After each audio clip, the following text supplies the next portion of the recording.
एक तन्मय कानेटकर, ऐसे 3 लोगों के साथ हमारी थोड़ी चर्चा हुई थी नदियों की आज की परिस्थिति और हम लोग क्या कर सकते हैं इसके बारे में। एक पोवाड़ा हुआ था, एक डांस का बहुत अच्छा प्रोग्राम रहा था। फिर कल का पूरा दिन हम लोग एक दिन का उपोषण कर रहे थे, लाक्षणिक उपोषण, और यह ऑल्सो हमारा 700वां दिन था। सो हमारे जो उपवास के 700 दिन थे, कोई ना कोई रोज नदी के लिए उपवास कर रहा था। वो कल 700वां दिन था। कल यहाँ कुछ लोगों ने उपवास किया और फिर यहाँ का कल का दिन मैं बताती हूँ कि बच्चों ने, छोटे छोटे बच्चों ने अपने विचार सबके साथ सबको बताए कि उनको नदी के बारे में क्या लगता है। उन्होंने गाने गाए। बहुत से बच्चे यहाँ कल पूरा दिन थे। तो वह कल का दिन था। और आज का दिन जो है हम लोग भाई जी के साथ बातचीत करेंगे। वो हमें नदियों के हक के बारे में बताएंगे। तो शैलजा ताई, आप राजेंद्र सिंह जी के बारे में बताएंगे। आप ही बताइए। अभी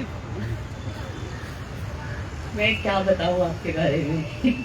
हम लोग बहुत छोटे हैं, इतना ही मैं बोल सकती हूँ कि जो नदी के लिए तन मन धन जिन्होंने दिया है, जो पूरे जग में जिनका रिस्पेक्ट होता है, जो सिर्फ एक उनको पुकार दी और आया नहीं, तो भाई जी की बात नहीं। एक पुकार, भाई जी हमें आपकी जरूरत है, और भाई जी आए नहीं, ऐसे कभी नहीं हुआ है। तो बस मैं बहुत इनफॉर्मल ही उनको इंट्रोड्यूस करूंगी कि भाई जी अपने हैं, जब भी आप बुलाएंगे वो आएंगे। उन्होंने हमेशा ये बात कही है।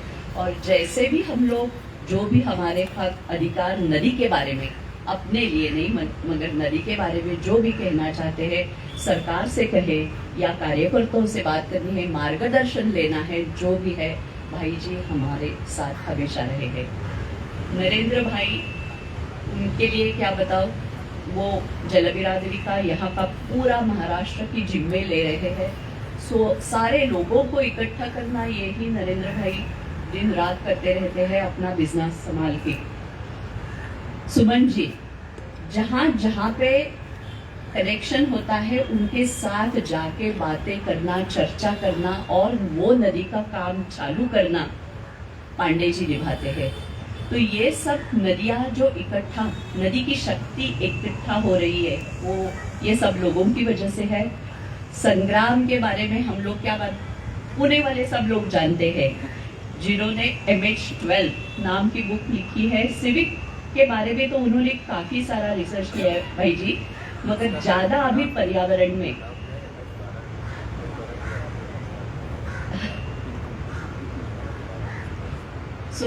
सिविक के साथ साथ पर्यावरण में वो काफी एक्टिव रहे हैं और काम भी कर रहे हैं।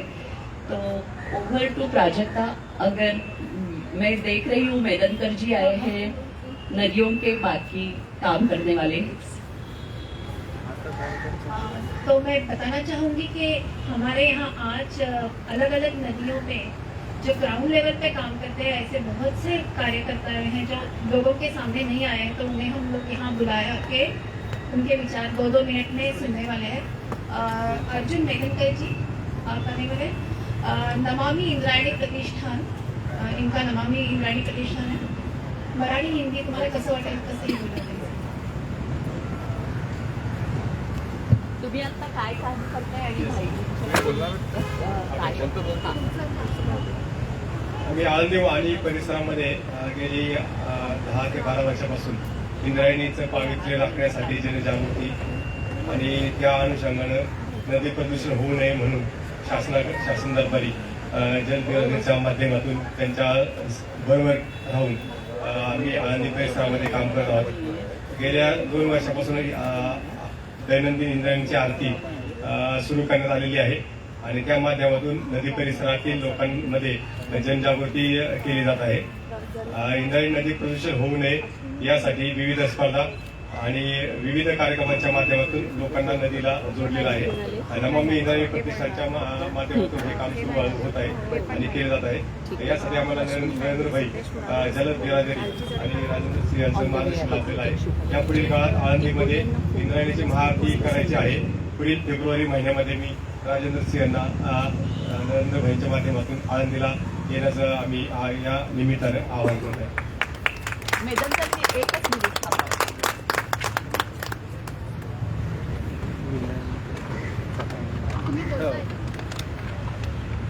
भाई जी, ये मैं आपके हाथ से उनको देना चाहूंगी. इसमें क्या है मैं बताती हूँ.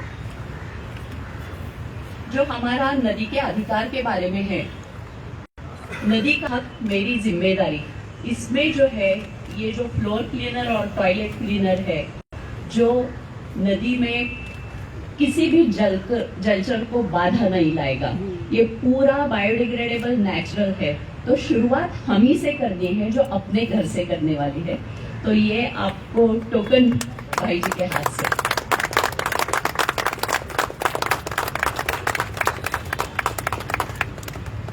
लेकिन सुनो नरेंद्र जी, अब आरती और उत्सव से काम नहीं चलेगा, लेकिन आरती और उत्सव आरती के लिए बहुत जरूरी है. इसलिए आरती और उत्सव, मैंने कहा इनसे कि आरती और उत्सव से केवल काम चलेगा नहीं, पर यदि आपको ये लगता है कि आरती और उत्सव नदी में प्रवेश के लिए क्षमा मांगने जैसा है कि भाई हम आ रहे हैं, हमसे तुम्हारी कुछ गंदगी ना हो, तो कर सकते हो. लेकिन आरती और उत्सव का जो महत्व है हमारे जीवन में, उसको उस रूप में देखना पड़ेगा कि हम नदी के सम्मान के लिए करते थे, नदी से कुछ मांगते नहीं थे, उसके सम्मान के लिए करते थे. इसलिए आरती उत्सव में उपयोग होने वाली सामग्री उसी विचार के साथ होनी चाहिए जो शैलजा ने दिया. शैलजा ने जो इसमें दिया है वो ये कि हम जो घर में उपयोग करते हैं वो नदी का कुछ बिगाड़ता ना हो. इसलिए आरती उत्सव में भी जो सामग्री हम उपयोग करते हैं उसका ख्याल रखें.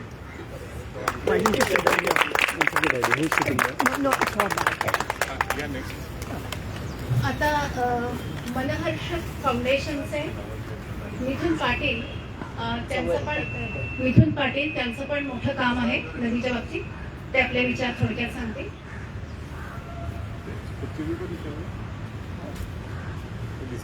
Actually, light यहाँ से आ रहा है. This you want this one? No, this one. हाँ, I'm good. Take this. No, I'm good. I'm good. Sit. प्रत्येक चौकात प्रत्येक गली बोला ही किट आहे, ऑक्सिजन किट.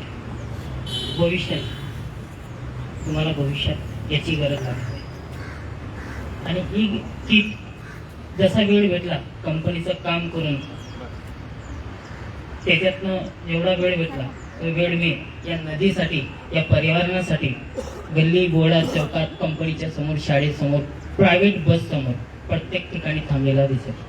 आणि असे माझ्यासारखे भरपूर तयार व्हायला पाहिजे. जी नदी दिसली तिथे खोदायचं, साफसफाई करायची. माझ्या नदीला, माझ्या मातेला, जसं आता सरांनी सांगितलं होतं परवा दिवशी की आपल्या आईला जर त्रास झाला की आपण दवाखान्यात घेऊन जातो, तसं आपल्या मातेला म्हणजे नदीला जर त्रास झाला तर तिला कुठे घेऊन जाणार. त्याच्यासाठी आपल्याला उतरावं लागेल. 100 मधून 100 नाही उतरणार, 4-5 उतरते. मग त्या 100ला घेऊन यायचंय. मग ह्या झाडांना जेव्हा त्रास होतो ना, ते सांगत नाही, ते बोलत नाही, ते देतात. मग हे जे देत आहेत ना, हे फ्रीमध्ये देत आहेत. हॉस्पिटलमध्ये जेव्हा आपण ऍडमिट होतो आणि डॉक्टर आपल्याला सांगतो की बाबा तुला वाचवायचं असेल किंवा वाचायचं असेल तर ऑक्सिजन लावावं लागेल. डॉक्टरला आपण भगवान मानतो आणि त्या ऑक्सिजनसाठी 30-40 हजार रुपये देतो. जीव महत्वाचा आहे. मग ही झाड आपल्याला फ्रीमध्ये देतात. सॉरी, माझी डेमो किट प्लास्टिक आहे, प्लास्टिक नाही चाहिए, पण मला नाही पर्याय नाही होता. तुळशी घेतली होती, मान दुखायला लागली. म्हणून जेवढं पण आपल्याकडनं शक्य होईल तेवढी झाडं लावायची. तुमचं जेवढं वय आहे तेवढी झाडं लावायची, त्याच्यापेक्षा जास्त लावली तर उत्तम. आणि ती जगवायची, लावायची नाही तर मोबाईलच्या स्टेटससाठी. नदी जेवढं देते तेवढं कोणच देत नाही. काही गावांना नद्यांचं नाही, ते बिचारे नाले साफ करतात, नदींना पाणी अडवतात. आपल्याकडे इंद्रायणी नदीला जातो, भामा नदीला जातो, भीमा नदीला जातो. भीमा नदीला जेवढं आत्ता म्हणजे याच्यापेक्षा भयानक नाही आहे, पण भविष्यात होऊ शकतो. आम्ही तिथे आंदोलन केलं परवा दिवशी 12 ते 4 पर्यंत पूर्ण दिवस होतो. आणि आपल्या नद्या वाचवायच्या, म्हणजे स्थानिक आपण जिथे होत ती नदी वाचवायची आणि पुढे पण जायची. याचं कार्यक्रम कंटिन्यू करत असतो, कंटिन्यू जात असतो आणि असेच कार्यक्रम पुढे पण व्हायला पाहिजेत. 4 लोकांना 10 लोकांना बोलत असतो, येत नाही आले चालेल मी करतो.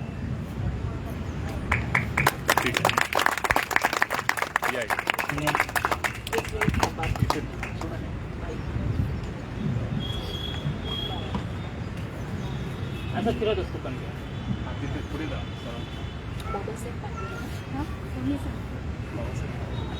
काय त्यांचं नाव सांगतो. त्यांचं नाव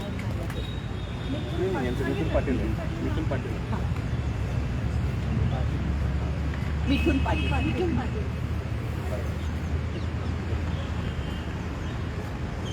आता आपल्यासमोर येणार आहेत पवना नदीवर काम करणारे जलदिंडीचे बाबासाहेब काळे.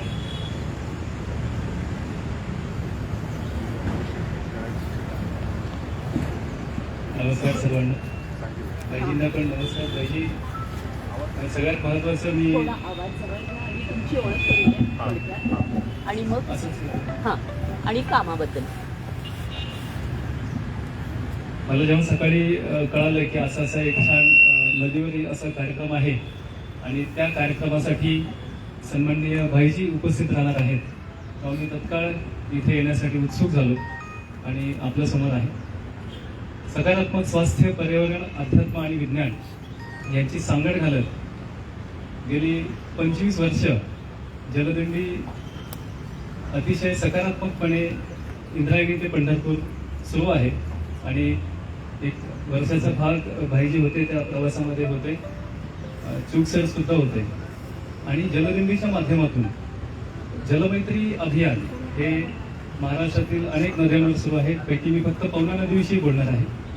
पवना नदीवर डिसेंबर महिन्यामध्ये संत श्रेष्ठ गाडगे महाराजांच्या पुण्यतिथीच्या निमित्तानं 2021ला जलमैत्री अभियान राबवलं जातं. या जलमैत्री अभियानातून पवना नदीचा उगम ज्या गावामध्ये होतो त्याचा एक प्रातिनिधिक उगम म्हणून आतवण या ठिकाणी त्याची सुरुवात होते.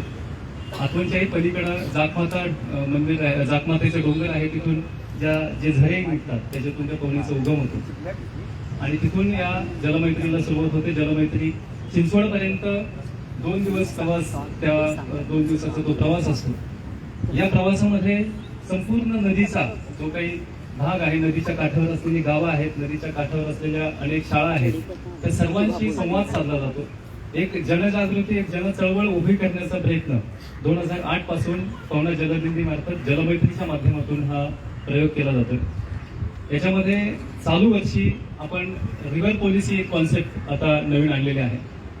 या रिव्हर पोलीस कॉन्सेप्टमध्ये आपण 3 कॉलेजेस आहेत, विद्यापीठ आहेत, ज्या विद्यापीठांची त्याच्यामध्ये राजर्षी शाहू महाराज कॉलेज आहे JSPMSचं, ECCOEचं कॉलेज आहे, पिंपरी चिंचवड पॉलिटेक्निक कॉलेज, त्यानंतर DY पाटील कॉलेज आहे. त्या 3 कॉलेजची आपण रिव्हर पोलीसच्या अंतर्गत एक MOU साईन केलेला आहे, ज्याच्या माध्यमातून त्या विद्यापीठातली, त्या शाळा कॉलेजमधली मुलं, जवळजवळ 62 अधिकृत मुलं या उपक्रमामध्ये सहभागी आहेत. याच्या माध्यमातून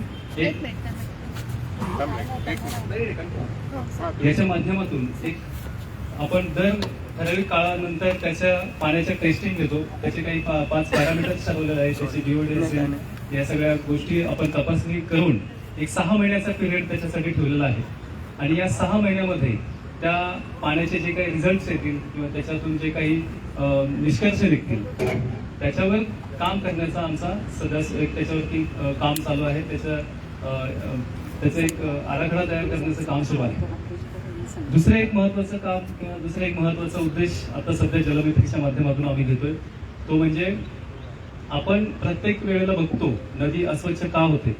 नदी अस्वच्छ होण्याची अनेकशी कारणं आहेत. नदी अस्वच्छ करण्याचा मूळ सोर्स हा आपणच आहोत आणि आपल्या माध्यमातून ही नदी अस्वच्छ होते. आपल्याला छोट्या छोट्या गोष्टी आहेत, जे आपण आपल्या घरामध्ये साबण वापरतो, आपल्या घरामध्ये आपण कपडे धुण्यासाठी जो साबण वापरतो किंवा आंघोळीसाठी साबण वापरतो, आपण हात धुण्यासाठी हँडवॉश वापरतो, त्यानंतर आपण अनेक प्रकारचे केमिकल्स युक्त असलेली वस्तू वापरतो, त्याचा सोर्स हा तिथून तो पाण्यामध्ये एकच आहे. तर त्याच्यामधून हे आपण फक्त सांगू शकतो की हे वापरू नका, पण पर्याय काय? मग याच्यावरती एक मागचा जलदिनीचा जो समारोप झाला त्या 2021ला, तेव्हा doctor Kiran Kulkarni sir IAS आहेत ते आले होते आणि त्यांच्या सहचार्याने राजश्री मॅडमनी आपल्या अनुभवातून आपण केमिकल नसलेले वस्तू कशा वापरू शकतो त्याच्यावरती एक डेमो सादर केला होता. त्याची माहिती सर्व पर्यावरण प्रेमींना दिली होती आणि तो एक आम्ही त्याचं एक थोडंसं कॅम्पेनिंग करण्याचा सध्या प्रयत्न करत आहोत की ह्या वस्तू, जेवढ्या वस्तू आपण केमिकल युक्त वापरून आपल्याला असं वाटतं की आपल्याला खूप फायदा झालाय, त्याच्यापेक्षा जास्त फायदा आपल्याला ह्या ऑर्गॅनिक वस्तू वापरून होऊ शकतो, असा एक प्रयत्न आता सध्या सुरू आहे. आणि पवना नदी जास्तीत जास्त स्वच्छ, सुंदर आणि कशी सुरक्षित राहील यासाठी आम्हा सर्वांचा प्रयत्न आहे. याच्यामध्ये मला वाटतं माने सर आमच्या सोबत होते आणि शैलजा मॅडमचा नेहमी सपोर्ट असतो. तर सर्वांचा वेळ कमी आहे, मला जास्त सांगता येणार नाही, पण निश्चित पुढच्या वेळेस भेटल्यावर आपण बोलूया. आणि धन्यवाद मॅडम आणि सगळे सर्व टीम. आणि बाईजी, मनापासून आपले आभार, आपण या ठिकाणी बोलायची संधी उपलब्ध केली. धन्यवाद. धन्यवाद. एक छोटीशी भेटवस्तू आहे. अच्छा, ते आदर्श शिक्षक पण आहेत. जिल्हा परिषद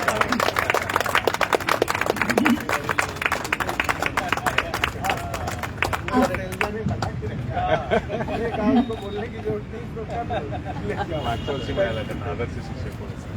आपण पुढच्या कार्यकर्त्यांशी गप्पा मारण्यापूर्वी एक 2 शब्द संग्रामकडून ऐकूयात, कारण की संग्राम खोपटेंना पुढे जायची घाई आहे. तर आधी आपण त्यांचं मग पुढच्या कार्यकर्त्यांकडे जाऊ.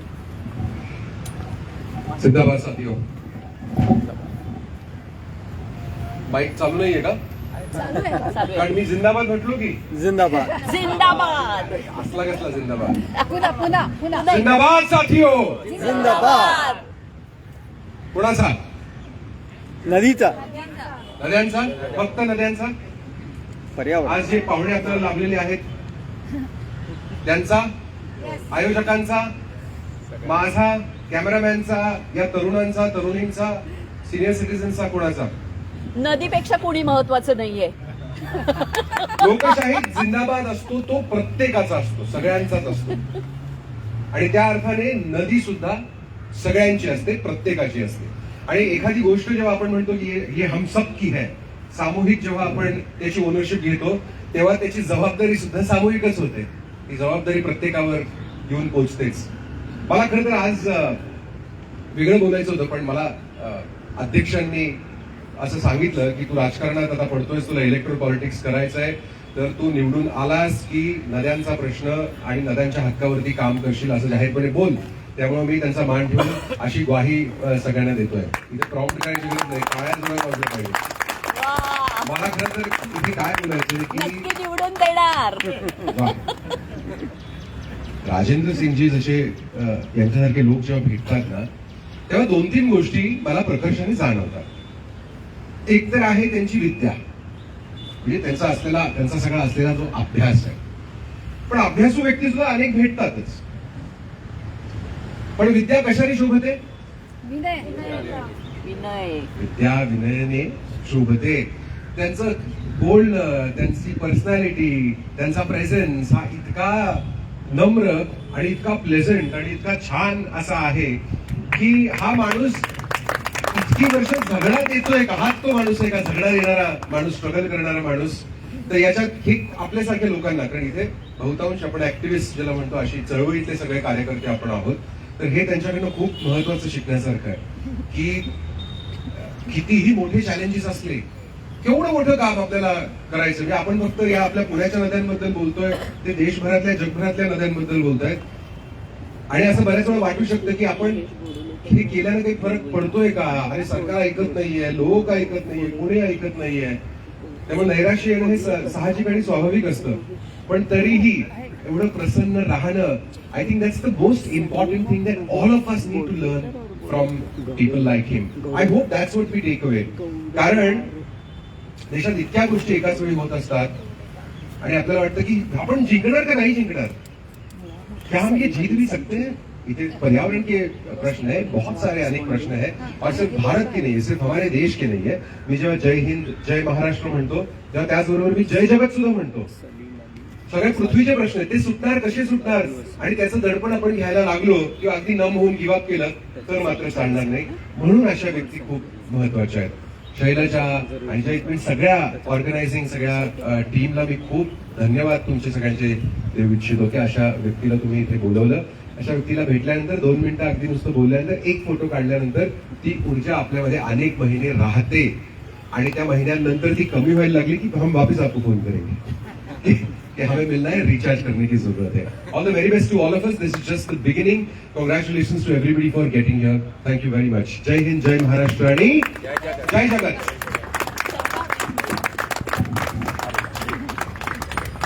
इसमें भी क्या है बता देती हूँ. संग्राम के गले में इसमें है फोल्डिंग ग्लास. तो बाहर जाएंगे चाय कॉफी पीने के लिए प्लास्टिक या पेपर कप लेने की जरूरत नहीं पड़ेगी. स्क्रब है बाथ के लिए और बर्तन वाला नारियल का स्क्रबिंग और स्ट्रॉ साफ करने के लिए. नहीं, सैक रिफिल लिखना है हमेशा. Refuse paper cup and plastic cup. Thank you.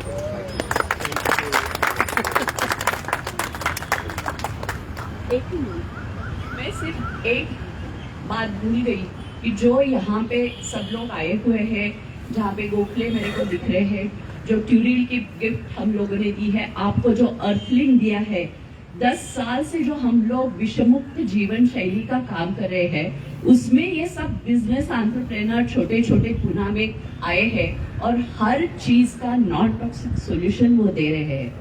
तो ये अल्टरनेटिव के लिए अर्लिंग, पर्माकल्चर, ट्यूरिल, गोखले हर्बल्स, एवरी सबके लिए आप ताली बजाइए.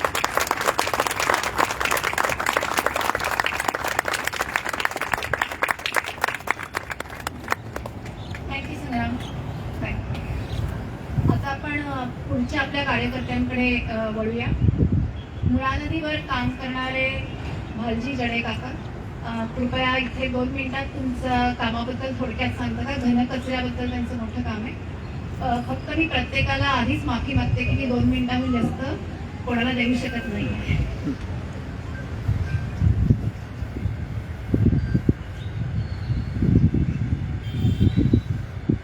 इधर मुझे जो आप लोगों ने बुलाया है इसके बदले बहुत बहुत धन्यवाद. मैं हूँ रिटायर्ड ब्रिगेडियर जड़े. मैं औध में रहता हूँ और जीवित नदी के साथ अभी मैं पिछले 3-4 साल से काम कर रहा हूँ. और सवेरे मैं जब भी साइकिलिंग के लिए जाता हूँ तो बहुत सारी चीज़ें देखता हूँ. जो स्ट्रे डॉग्स है या जो पालतू कुत्ते साथ में लेके जा रहे वो रोड के ऊपर फुटपाथ के ऊपर टॉयलेट करते हैं, बहुत खराब लगता है. और जब नदी क्रॉस करता हूँ तब लोग निर्माल्य फेंकते हैं, कुछ कचरा फेंकते हैं, बहुत दुख होता है. और ये मैं जब भी क्रॉस करता हूँ एक 5-10 मिनट के लिए रुक जाता हूँ और लोगों को मैं बताता हूँ मत फेंकिए. कुछ लोगों को कुछ लोग समझ जाते हैं, कुछ लोग उल्टा जवाब देते हैं, ये भगवान का है, ये कहाँ डाले वगैरह वगैरह. तो बहुत अलग अलग किस्म के एक्सपीरियंस आते हैं इसमें.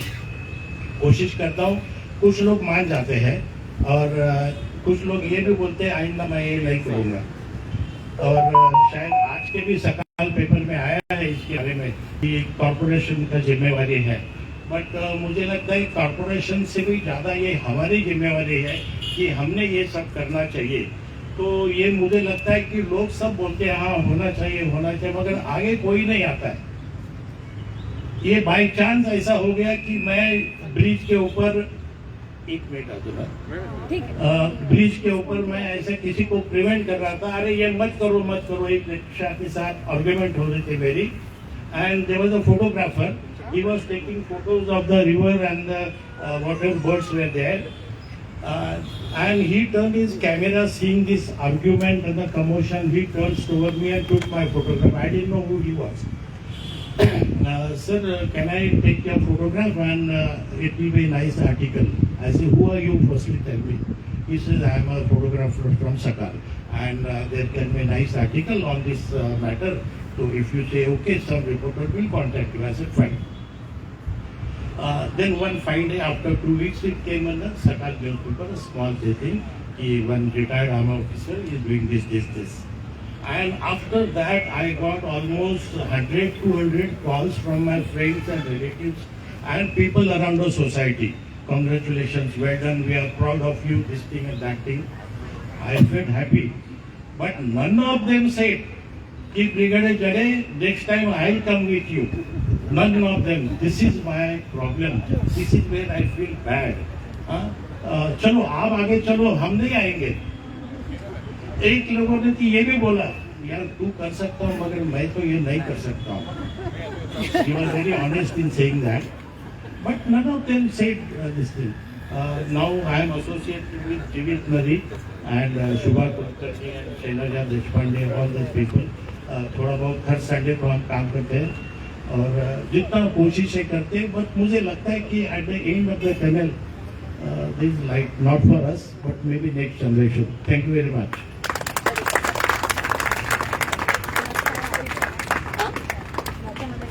नाही तेच आहे.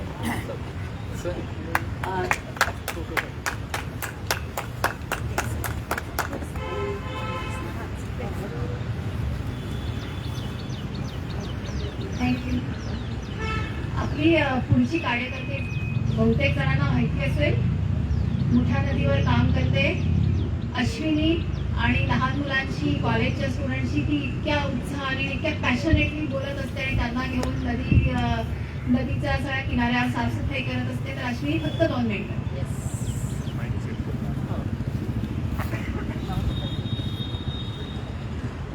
Wonderful morning. खूप छान वाटतंय. 2017 मध्ये मी जीवित नदीचा ॲडॉप्ट रिव्हर स्ट्रेटच्या अंडर काम करायला सुरुवात केली आणि आत्ताची मी खूप बदल. म्हणजे नदीबरोबर काम करताना आपण नदी स्वच्छ करतच नाही, आपण स्वतःहून स्वच्छ होतो असं मला कुठेतरी वाटायला लागलं. त्याच्यामुळे त्या दृष्टिकोनातून तुम्ही जर नद्यांच्या जवळ गेला किंवा कुठल्याही स्ट्रीमच्या जवळ जाऊन काम करायला लागला तर तुम्हाला तुमच्यातच स्वच्छता जाणवेल. नद्या स्वच्छच आहेत, आपण फक्त त्यांना घाण केलेलं आहे. आपल्याला फक्त त्यांना रिटर्न त्यांचं जे आहे ते द्यायचं. खूप मोठं काम आहे, याच्यात खूप लोकांची गरज आहे. एकटा माणूस कुणीही काही करू शकणार नाही. आपल्याला सगळ्यांना एकत्र येऊन काम करायचंय. तर ठीक आहे, इथं बोलण्याची संधी दिली, खूप छान वाटतंय. आता पुढच्या वेळेस जर आपण येऊ तेव्हा पूर्ण कार्ड भरलेला असावा असं अपेक्षा वाटते मला. Thank you.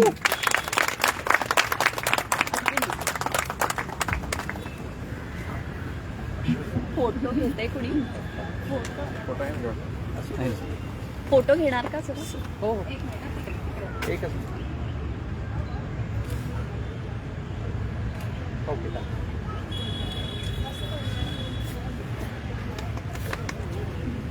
Thanks Ashwini. Salim Ali bird सँक्च्युअरीसाठी लढा देणारे आणि ही सँक्च्युअरी मुळामुठा काठावरच आहे. त्याचे महेश गवळेदार इथे आलेले आहेत. तर मी त्यांना विनंती करते की फक्त 2 मिनिटांमध्ये तुमचं काम आणि तुमच्याबद्दल थोडक्यात सांगावं.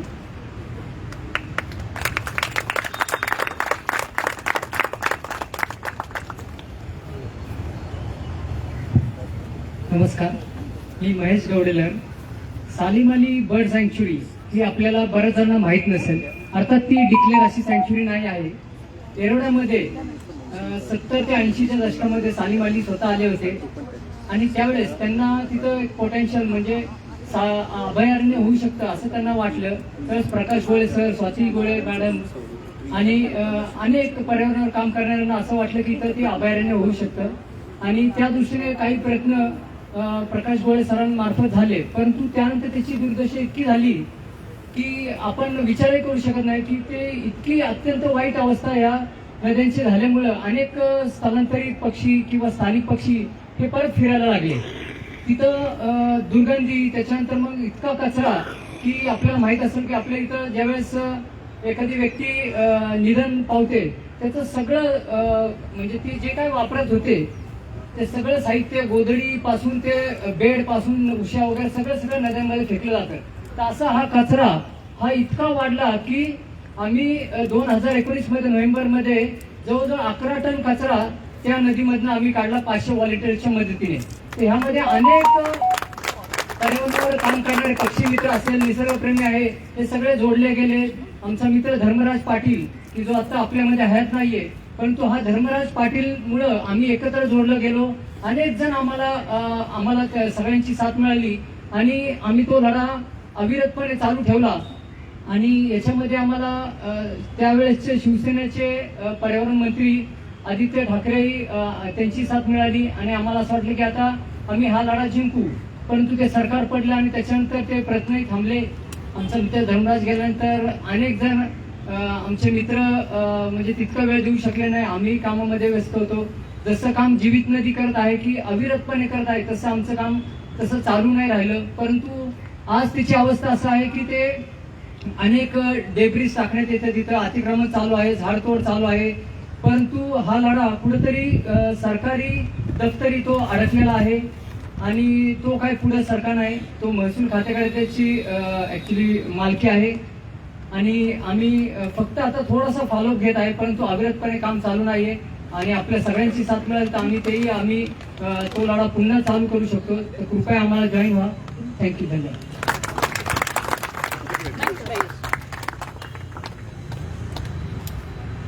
मला सगळ्यांनाच बोलायला संधी देता येणार नाही, पण आपल्यामध्ये सत्या नटराजन पण आहे आणि झाडांसाठी फ्री ऍक्च्युली पुष्कळ काम करतं, पण फक्त टाळ्या वाजल्या. पण सत्याला बोलायचं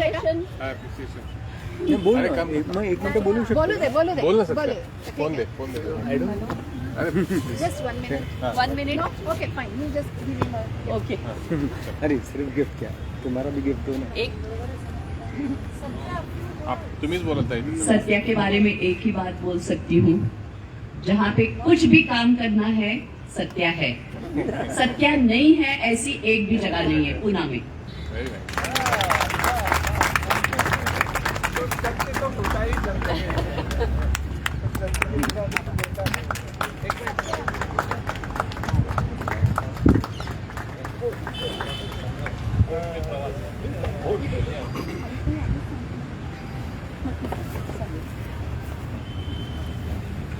कार्यकर्त्यांकडून आपण ऐकलेलं आहे. मला माहिती आहे की सगळेजण भाईजींचं भाषण ऐकायसाठी थांबलेले आहेत. त्याच्यापूर्वी मला थोडंसं एक सांगायचं आहे कि भाईजी, हमारा ऐसा एक सपना है कि हम लोग एक ड्राफ्ट बनाएंगे निर्मल नदियाँ, और वो 14 फरवरी को सबके सामने लाएंगे. मेरी नदी मेरी वैलेंटाइन करके वो सबके सामने लाएंगे. तो आप हमें मार्गदर्शन करें, आप इसकी अथॉरिटी लें, और सब जो नदी प्रेमी है, नदियों के प्रतिनिधि है, उनके अगर सिग्नेचर करके हम लोग 14 फरवरी को वो पब्लिश कर सके निर्मल नदियाँ ड्राफ्ट, तो बहुत अच्छा होगा. तो आपको विनती है कि आप मार्गदर्शन करेंगे, और जिसके लिए आप सब लोग यहाँ राह देख रहे हैं और जिसके लिए आए हैं वो भाई जी का भी भाषण.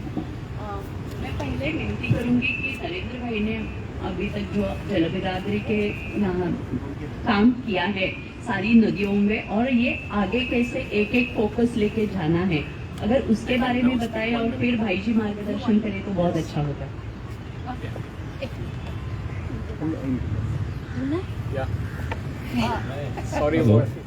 Sorry about it.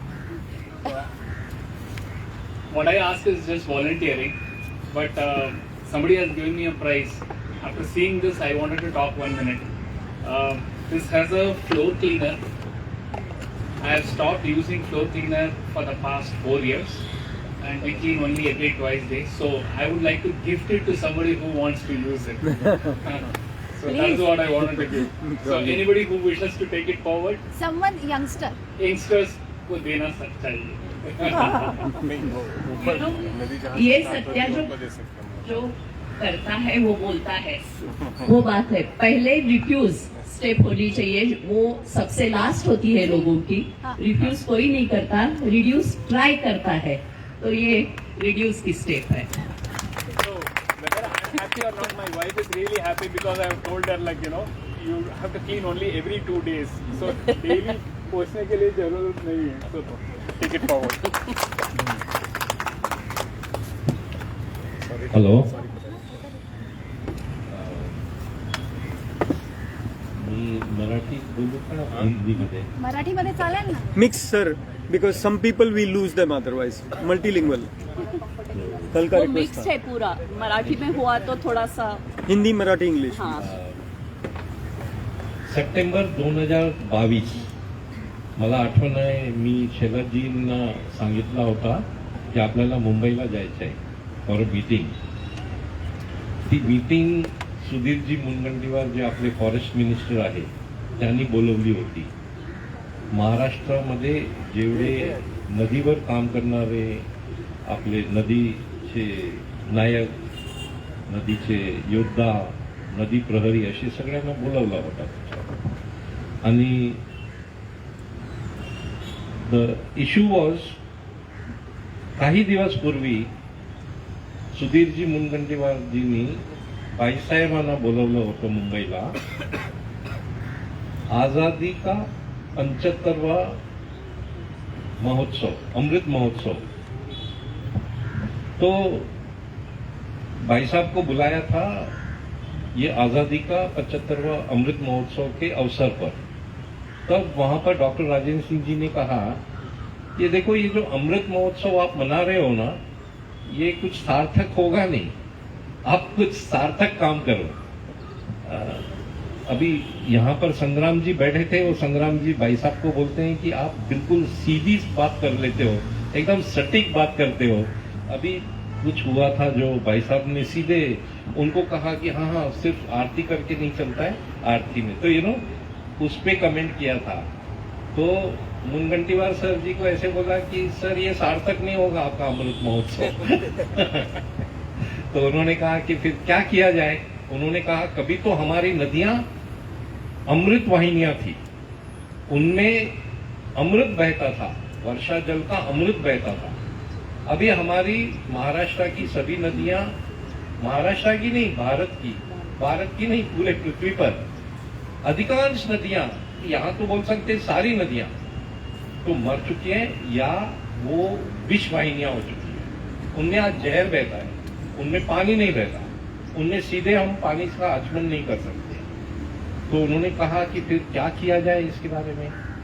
तो डॉक्टर राजेंद्र सिंह जी ने उनको कहा कि 75वां वर्ष है, हम लोग महाराष्ट्र की 75 नदियों पर नदी यात्रा करेंगे.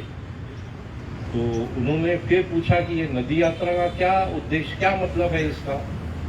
तो उन्होंने थोड़ा विस्तार में बताया कि देखो हम लोग मिलकर 75 नदियों पर इनको अमृत वाहिनी बनाने का संकल्प लेते हुए उसके ऊपर काम करना शुरू करेंगे. और इसलिए 75 नदियों पर हम लोग आज का status report, what is the current status of the river from origin to confluence, सिर्फ नदी के प्रवाह के आजू बाजू के गांव का नहीं, वो रिवर बेसिन अप्रोच रखते हुए पूरी नदी खोरे में जितने गांव हैं उन गांव के पानी की समस्या जानना, वहां पर गांव में विजिट करके लोगों से पूछना कि आपके गांव में पानी को लेकर क्या प्रश्न है. तो हमने पाया 6-7 तरह के प्रश्न हैं. एक, सभी स्ट्रीम्स जो हैं, अधिकांश स्ट्रीम्स वो बुझ चुकी है, जहां उनके ऊपर एंक्रोचमेंट है. आपको विश्वास नहीं होगा, सिर्फ पूना सिटी में, ये जो पूना का एरिया है, यहाँ पर 1200 किलोमीटर की स्ट्रीम्स हैं. शैला जी आपको तो जानते हैं, प्राइम मूव ने एक स्टडी की है यहाँ पर सभी स्ट्रीम्स का, वाटरशेड वाइज सभी स्ट्रीम्स का. अभी 1200 किलोमीटर स्ट्रीम्स कहीं दिखाई देती हैं. ये हमारे पानी को बचा के रखने का, वो पानी का जो स्टोरेज कैपेसिटी थी उनकी, या पानी की जो फ्लो कैपेसिटी थी, ये सब कॉम्प्रोमाइज हो गई. ये तो पूना सिटी की बात है. लेकिन ये रिवर बेसिन में, जैसे मैं आपको अंदाजा दूं, पावना नदी पर जो पावना के तट पे गांव है वो तो कुछ 17-18 गांव है, 17 गांव है, लेकिन उस रिवर बेसिन में 65 गांव है, 65। तो ये 65 गांव में घूमकर वहां की स्ट्रीम्स का क्या आज का पोजीशन है, क्या उनकी water storage capacity, water carrying capacity intact है या उसकी वाइडनिंग एंक्रोचमेंट निकालना है, ये एक काम। दूसरा काम, हर गांव में पानी, ये ओड़े नालों पर, स्ट्रीम्स पर कुछ सीमेंट नाले बांध बने हुए हैं, उनकी क्या परिस्थिति है, उसकी फोटोग्राफ लेके, उसका जीपीएस रीडिंग लेके note down. This is the position of this. केटीवियर्स हैं, आप जानते होंगे, कोल्हापुर टाइप बंदारेज हैं बहुत सारी नदियों पर, ओड़ों पर, उनके गेट चोरी हो गए। तो पेपर में तो वहां पर वाटर स्टोरेज कैपेसिटी हो जाती है, लेकिन असल में वहां पर पानी नहीं रुकता। तो ऐसा उसका जॉटिंग डाउन, उसका जीपीएस रीडिंग, उसका ये लेना। उस गांव में कोई तालाब है तो तालाब का लीकेज है, तालाब में डूब चुका है, तालाब के ऊपर एंक्रोचमेंट है, जो भी है वो उसकी सद्य स्थिति, उसमें पूरी लिस्ट बनानी वो गांव के पानी की। उस गांव में मैला पानी लेकर जो स्ट्रीम आ रही है, ओड़ा नाला आ रहा है, उसका उल्लेख करना, उसकी लोकेशन, उसका जीपीएस, उसका फोटोग्राफ और चंद शब्दों में उनसे डिस्क्रिप्शन कि इसकी मात्रा कितनी, जो भी डिटेल्स उसकी मिल सकती है। अब ये 5-6 उस गांव में अगर गायरान या फॉरेस्ट लैंड है, बहुत सारे गांव में फॉरेस्ट लैंड है, वो फॉरेस्ट लैंड हमने जैसे सांगली जिले में देखा, वो नाम फॉरेस्ट है लेकिन वहां पर एक पेड़ भी नहीं है, एक पत्ता भी नहीं है, एक घास भी नहीं, मतलब बिल्कुल जैसे बंजर जमीन पड़ी हुई है, लेकिन दस्तावेजों में फॉरेस्ट लैंड है। तो वो गांव वालों को पता है कि ये फॉरेस्ट लैंड है और उस पर क्या करना चाहिए। तो ये सब सुझाव लेकर इसकी रिपोर्ट बनाना। अब ये रिपोर्ट नहीं है, it's not a research report, it's not a research document कि हम लोगों ने कुछ तो निकाल, लेकिन ये एज अ एक्शन प्रोग्राम कि इस गांव में अगर ये काम किए गए, जैसे वहां के ओड़े नाले स्ट्रीम जो बुझ चुके हैं उनकी वाइडनिंग करके उनकी वाटर कैरिंग कैपेसिटी अगर बढ़ा दी गई तो उनके पानी का प्रश्न मिट सकता है। अभी कल हम सांगली के गांव में थे, कृष्णा नदी के तट पर, तो वहां प्रॉब्लम बिल्कुल अलग है। और वहां पर 2019 की बाढ़ में सब गांव आसपास के लगभग 15-20 फीट पानी के नीचे, और उसको 2019 में जब फ्लड आई थी, गवर्नमेंट ने spend 55,000 crore rupees for flood relief in Sangli and Kolhapur. Imagine this. तो वहां पर हम किसानों से बात कर रहे थे, तो वो लोग इतना पानी देते हैं खेती को कि वो उनकी जमीनें शार्पट बोलते हैं उसको, सलाइन हो गई है। तो वहां से पानी, वहां पर जो बुझ गया है नाला, वो नाले का काम था जो एक्स्ट्रा पानी यहाँ पर खेत में दिया जाता है, उसका ड्रेन करते हुए नदी की तरफ जाए, लेकिन वो बुझ गया है तो वो सबकी खेतों में पानी रहता है और इसलिए सलाइन। तो ये सभी इश्यूज उस रिपोर्ट में कैप्चर करना और एक्शन प्रोग्राम ये गवर्नमेंट को देना। अब 11 तारीख को ये 2022 में शुरू हो गया ये कार्यक्रम, अक्टूबर 2022 को, और ये अभी मार्च 24 तक ही इसकी अवधि थी। लेकिन 11 जनवरी को राजेंद्र सिंह जी और हम सब जन बिरादरी के टीम मेंबर्स, यहाँ पर सुमन पांडे जी बैठे हैं, वो स्टेट लेवल कमेटी के मेंबर हैं, हमारे रमाकांत कुलकर्णी है, गुरुदास नूलकर जी भी है यहाँ के, लेकिन वो नहीं है अनफॉर्चुनेटली। उस दिन शैलजा जी नहीं आ पाई, इसलिए उनका she was not in that state committee. Nevertheless we consider her as one of the important part and component of this whole programme. फिर 75 नदियों पर ये करना था, लेकिन इतना उत्साह था पूरे महाराष्ट्र भर में, 111 नदियों की सूची आ गई और 111 नदियों पर, हर नदी पर, जैसे पूना जिले की 11 नदियां हैं, उसमें मुल्ला, मुठा, पावना, इंद्रायणी, राम नदी, मीना, वेलगंगा, गोड नदी, भीमा, नीरा आणि करा, ऐसे 11 नदियों का समावेश है इसमें। और 11 नदियों पर अलग अलग नदी प्रहरी नियुक्त किए गए हैं। जैसे इंद्रायणी नदी पे अर्जुन मेदकरवाड़े, यहाँ पर लक्ष्मण इंगले है, अंकुश नारायणकर यहाँ पर बैठे हैं, गिरीश पाटिल पावना नदी पर है। तो अलग अलग ये जो नदी प्रहरी हैं, ये कलेक्टर की मीटिंग में इनको बैठना है। They are the committee members of this particular committee. So this is an action program getting created. I was on the point, 2 minutes and completed. 11 तारीख को सुधीर जी मुनगंटीवार के साथ मीटिंग थी। हमने उनको बताया, देखिए 35 नदियों की रिपोर्ट तैयार है, 35 रिवर्स की रिपोर्ट तैयार है, और उसमें हमें ये जो समरी मैंने अभी बताई कि लगभग सभी नदियों का यही प्रश्न है। एंक्रोचमेंट हो गया स्ट्रीम्स पे या नदी पर, पोल्यूशन हो गया है, वहां पर पोल्यूशन को टैकल करना, वहां की फॉरेस्ट लैंड है, फॉरेस्ट लैंड में प्लांटेशन, डीप सीसीटी, जो वाटर कंजर्वेशन के काम हो सकते हैं वो करना। मुख्य ये 4-5 मुद्दे जो हैं, इन्हीं को टैकल किया तो महाराष्ट्र को दुष्काल और पूर मुक्त किया जा सकता है। ये जब उन्होंने सब सुनी, पूरी बात, पूरी समरी दी थी 35 नदियों की हम लोगों ने, तो वो इतने प्रभावित हो गए। भाई साहब यहाँ पर साक्षी भाई साहब को बोले कि ये नदियों को अमृत वाहिनी करना ये ईश्वरीय कार्य है और ये मार्च में नहीं खत्म होना चाहिए। इसकी इम्प्लीमेंटेशन के लिए आने वाले 10-15 दिन में मैं चीफ मिनिस्टर के साथ मीटिंग रखूंगा और इसमें दिए हुए सुझावों का इम्प्लीमेंटेशन करेंगे हम लोग। तो 2 साल का एक्सटेंशन ऑलरेडी मिल चुका, this will be up to March 26।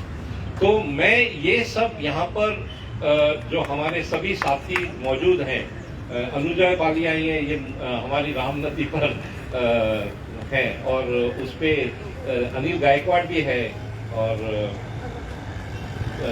सुंदरा के जो है चित्राव, वो भी इसमें, वीरेंद्र चित्राव भी इसमें शामिल है।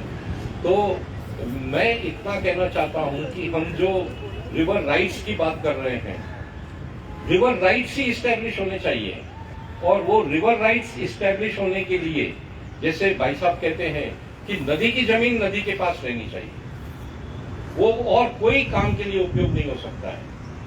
यहाँ पर मेरे साथी मौजूद हैं, मैंने उस मीटिंग में भी कहा बिल्कुल कि देखो हमारे पूना की नदी पर ये पोल्यूशन को ट्रीट न करते हुए हजारों करोड़, 5,000 करोड़ हमारे रिवर फ्रंट डेवलपमेंट पे खर्चा हो रहे हैं। मैंने पहले संकोच बताया कि ये बोलूं या नहीं, लेकिन मैंने बोल दिया, और भाई साहब ने उसके बाद जो जोड़ा वो भाई साहब खुद बताएंगे अपनी बात में। लेकिन मैंने ये बात रखी, तो हम जब ये कहते हैं कि ये समाज की जिम्मेदारी है नदियों को ठीक रखना, वैसे ही शासन की भी जिम्मेदारी है नदी को ठीक रखना। तो क्या हम लोग आपस में कोलैबोरेट करके और ये काम कर सकते हैं क्या? तो this is the exploration of a platform where the government officers और सिविल सोसाइटी के मेंबर्स एक साथ अपनी जिम्मेदारी को समझकर और इस तरह के ठोस सुझाव देकर हमारी नदियों को अविरल निर्मल बनाने के लिए हम लोग इस पथ पर मिलकर प्रगति कर सके। तो मैं एक ही आह्वान करना चाहूंगा कि ये रिवर राइट्स के बारे में जो बात हो रही है, वो रिवर राइट्स हर गांव में कैसे इम्प्लीमेंट किया जाए, उसके लिए क्या एक्शंस किए जाए, ये उसके लिए रिपोर्ट तैयार करने के काम में भी मैं आपको सबको आमंत्रित करूंगा। आप सभी जो एक्सपर्ट्स एनवायरनमेंट के, बायोडाइवर्सिटी के, जीआईएस के जो नेट के ऊपर डाल सकते हैं, इसकी एक वेबसाइट भी बन रही है 111 नदियों की, और क्यूआर कोड होगा हर नदी का। वो क्यूआर कोड स्कैन किया तो कम से कम प्राथमिक इंफॉर्मेशन वो नदी की पूरी मिल जाएगी। That is under construction by a Pune agency which we are coordinating, we will all coordinate. बस मैं इतना ही कह के मैं आपसे विनती करूंगा, thank you for giving me this opportunity.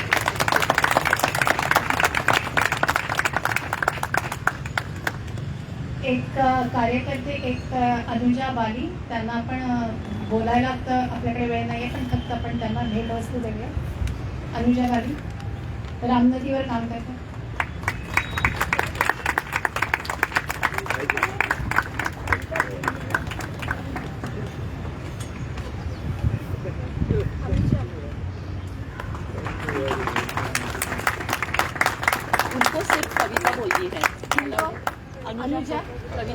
Allowed आपको कविता बोलनी है? ठीक है। थैंक यू एवरीवन, सॉरी कि मैं लेट हो गई, लेकिन मैंने कल कविता लिखी थी एक राम नदी के ऊपर, 2 दिन से मैं जा रही थी और अनफॉर्चुनेटली कुछ ग्लिच हो गया और वो पूरी कविता डिलीट हो गई। तो कल मैं बहुत दुखी थी कि क्या करूं, आज मुझे यहाँ पे आना है और वो कविता मुझे लेकर ही आनी थी। तो मैं सुबह जल्दी उठी और मैंने प्रे किया कि मुझे वापस से कुछ कविता जैसा वो आ जाए और मैंने कविता लिखी। मैं आपको जल्दी से पढ़ के सुनाऊंगी, हिंदी में है। नहीं ठीक है, आवाज़ ठीक है, आवाज ठीक है, आ रही है? रिंगिंग होतं आवाज आ रही है? तो कविता ऐसी है, नदी कह रही है ये, मैं सिर्फ नदी की तरफ से आपको बता रही हूँ। नदी की आवाज सुनो, कल जब मैं नदी से वापस आई तो दिन भर थी खोई, आज फिर नदी पर जाना है तो रात भर मैं ना सोई। नदी बुला रही है पर बिना बैनर के कोई नहीं जाता, आज न दी का मतलब है नदी को इज्जत ना दी। क्या बच्चे बड़े होकर माँ को ऐसे भूल जाते हैं? कौन सी नदी, कैसी नदी? अब तो ये नाला है जिसे पाट कर हम बिल्डिंग बनाएंगे, शहरों में लोग बढ़ गए हैं, नई भूमि कहाँ से लाएंगे? गाते थे नदी मैया तेरा पानी अमृत, झरझर बहता जाए, आज उसी मैया की हालत जर्जर होती जाए। नदी किनारे पूजा पाठ करके आशीर्वाद लेने वाले आज इतने व्यस्त हैं कि जल्दी से नदी में कचरा फेंक कर हाथ साफ कर लेते हैं। जल से ही जीवन है, इसलिए सर्वप्रथम नदी किनारे हर सभ्यता की शुरुआत हुई, पर आज मानव असभ्यता के कारण बनी है नदी की विनाशाई। स्कूल में एक कविता पढ़ी थी, पुष्प की अभिलाषा। आज सुबह दिल से आवाज आई, नदी की भी अभिलाषा होगी। वो क्या है, किसे है पता? कल मुझे राम नदी ने फिर कहा, जाकर सबको मेरे खुले राज सुनाओ, जाओ बेटी मदद ढूंढ के लाओ। वहाँ भाई होंगे, ताई होंगी। माँ ने कहा उनको बताओ। रूसी भाषा में पानी को कहते हैं वदा, तमिल में कहते हैं तन्नी, संस्कृत में नीर, हिंदी में जल, अंग्रेजी में वाटर, राइम्स विद डॉटर। यही कारण होगा कि नदी ने मुझे चुना। माँ ने कहा है, धिक्कार है, शर्म आती है मुझे उन स्वार्थी बच्चों पर जो कमरे में बैठकर प्लास्टिक की बोतल का पानी पीते हैं, नदी के नाम पर स्वयं की भलाई करते हैं। बच्चों, मैं तुम्हारा कूड़ादान नहीं, बिल्डर के फेंके मलबे का गोदाम नहीं, मंदिर के फूल पत्ते नारियल मुझ में फेंके जाए, ना चाहूं ऐसा कोई वरदान है। मरे जानवर पक्षी शमशान की राख, अब न रही मेरे पानी की पहले जैसी साख। नदी वो है जिसमें बहता अविरल निर्मल कल कल जल, आज मेरे मुंह पर चिपका ये सफेद फोम है मेरा मृत्युदंड। बना रहा मुझे जहरीला, मेरी मछलियों को मुझसे छीना, जिनकी प्रजाति कभी थी 70, आज वो है 1-2 से भी बदतर। उनकी मौत का जिम्मेदार मेरे ही लालची बच्चे हैं। जलपर्णी का कफन मुझे सांस लेने नहीं देता, उसकी चादर कीड़ों से ठोक दी है तुमने। मुझे नहीं बनना तुम्हारी जैसा मॉडर्न और डेवलप्ड, मेरे हाल पर छोड़ दो। कभी पूछो समझो नदी हमारी कैसी हो, जो साफ पानी के लिए बहती हो। पूछो मुझे क्या चाहिए, RFD नहीं STP चाहिए। प्लास्टिक रिसाइकलिंग करके माइक्रो प्लास्टिक बनाते हो, पानी रिसाइकलिंग करने पर ध्यान दो। मेरे हर अधिकार को तुमने छीन कर दे दिया फैक्ट्री वालों को, ताकि वे अपने केमिकल युक्त पानी बेझिझक पूरे हक से मुझ में डाल सके। क्या तुमने मुझसे कभी पूछा कि तुम्हारा विषाक्त चढ़ावा मुझे स्वीकार है या नहीं? तुम्हारे माँ बाप मेरे पानी में नहाए खेले और बड़े हुए, और तुम आज इतने बड़े हो गए कि लगे मेरा ही गला दबाने। मुझे पेड़ों की जरूरत है और तुम्हें भी।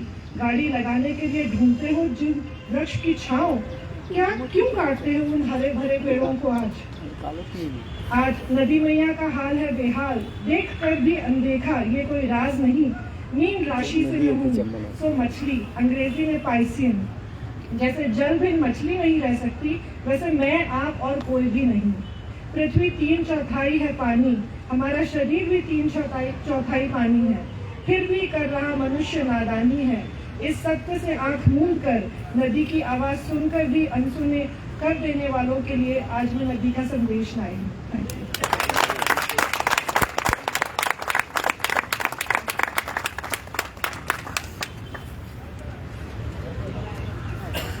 भाई जी आपको विनती करती हूँ, दो चीजें हम लोगों को, ये जो निर्मल जल अविरल के बारे में तो आप बोलते ही है, मगर लोगों को ये क्वेश्चन हमेशा होता है, मेरा पानी जाता कहाँ है और कैसे जाता है। जो आता भी है वो वाटर ट्रीटमेंट प्लांट्स जो है वहाँ पे इतना पानी बह के नदी में चला जाता है, वो पानी बिल्कुल बेकार चला जाता है। तो वाटर ट्रीटमेंट प्लांट्स के ऊपर क्या करें, स्वेज ट्रीटमेंट प्लांट्स के ऊपर क्या करें, एफ्लुएंट ट्रीटमेंट प्लांट्स जो डोमेस्टिक स्वेज से आते हैं उसके लिए गवर्नमेंट के ऊपर क्या चीज की कमिटी हो, और सोसाइटीज, रेसिडेंशियल सोसाइटीज के ऊपर क्या पाबंदी हो, उसके बारे में अगर आप सब ये सब मिला के जोड़े तो हमारे लिए बहुत अच्छा होगा। हम वही भाई साहब वहीं पे बैठ जरा सबका चेहरा देख माइक सिर्फ में सलजा बहन ने मुझे बांध दिया है कि मुझे वो ही बातें करनी है। पर ट्रेडिंग ऑफ वाटर जो लिखा हुआ है उसके बारे में क्या बताइए, क्योंकि मैं तो कंफ्यूज हो गया सब पढ़ के। बिल्कुल बिल्कुल, पर मेरा स्वभाव बंधना नहीं है। मैं नहीं मेरा स्वभाव अविरल और निर्मल रहना है। मैं अविरल बहता हूँ और अविरल बहकर ही मैं निर्मल रह सकता हूँ।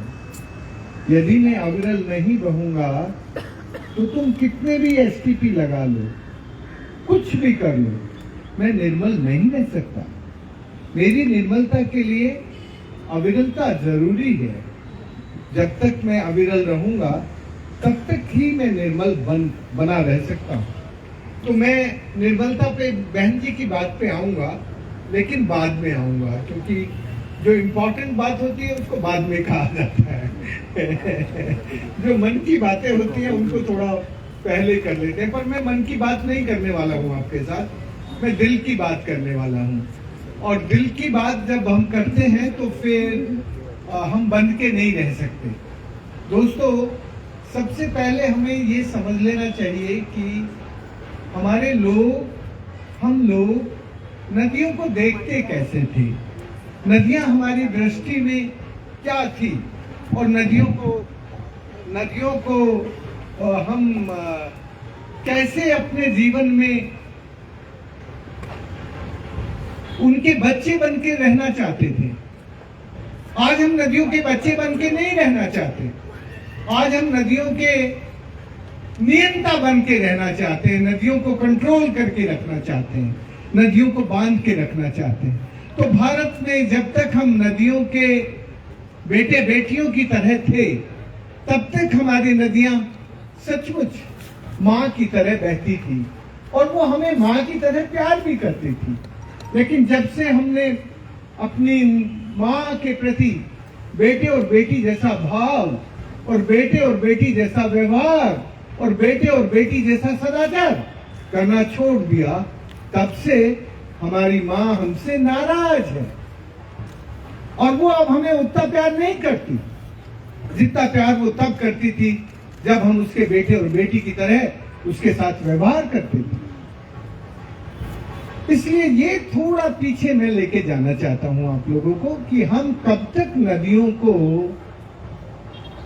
माँ की तरह व्यवहार करते थे, अब क्यों नहीं करते? अब नदियां हमारी माँ क्यों नहीं रही? अब हमने नदियों को मैला ढोने वाली मालगाड़ी क्यों बना दिया? ये हमारे व्यवहार और सदाचार में माँ को मैला ढोने का काम लगा दिया कि माँ अब तू हमारा मैला ढोती रहे, अब तू हमारी माँ है कहने के लिए, माँ कहने के लिए है, व्यवहार के लिए माँ नहीं है, सदाचार के लिए माँ नहीं है। माँ केवल बताने के लिए है, बोलने के लिए है कि नदी हमारी माँ है। पर अब हम नदी के साथ माँ जैसा व्यवहार क्यों नहीं करते?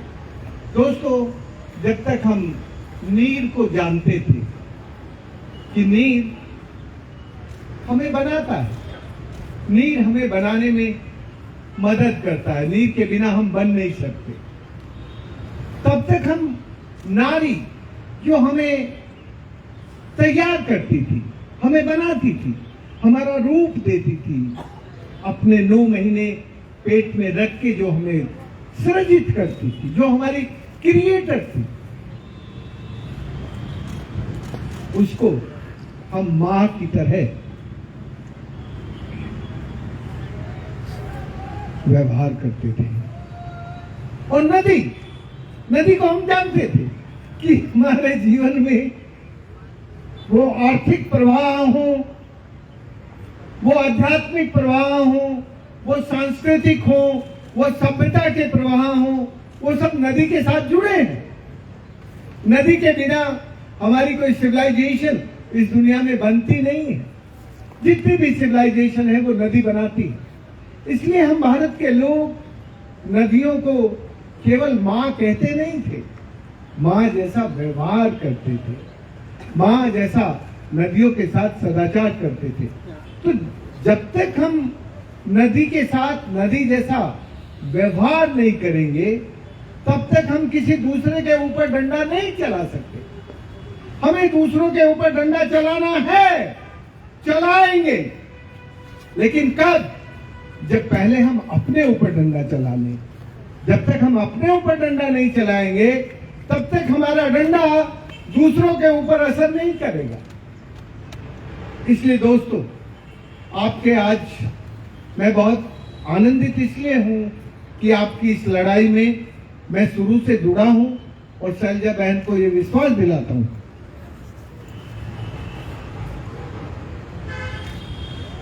हम या तो किसी के हाथ लगाते नहीं, लगाते हैं तो अंतिम दिन तक की तैयारी रखते हैं।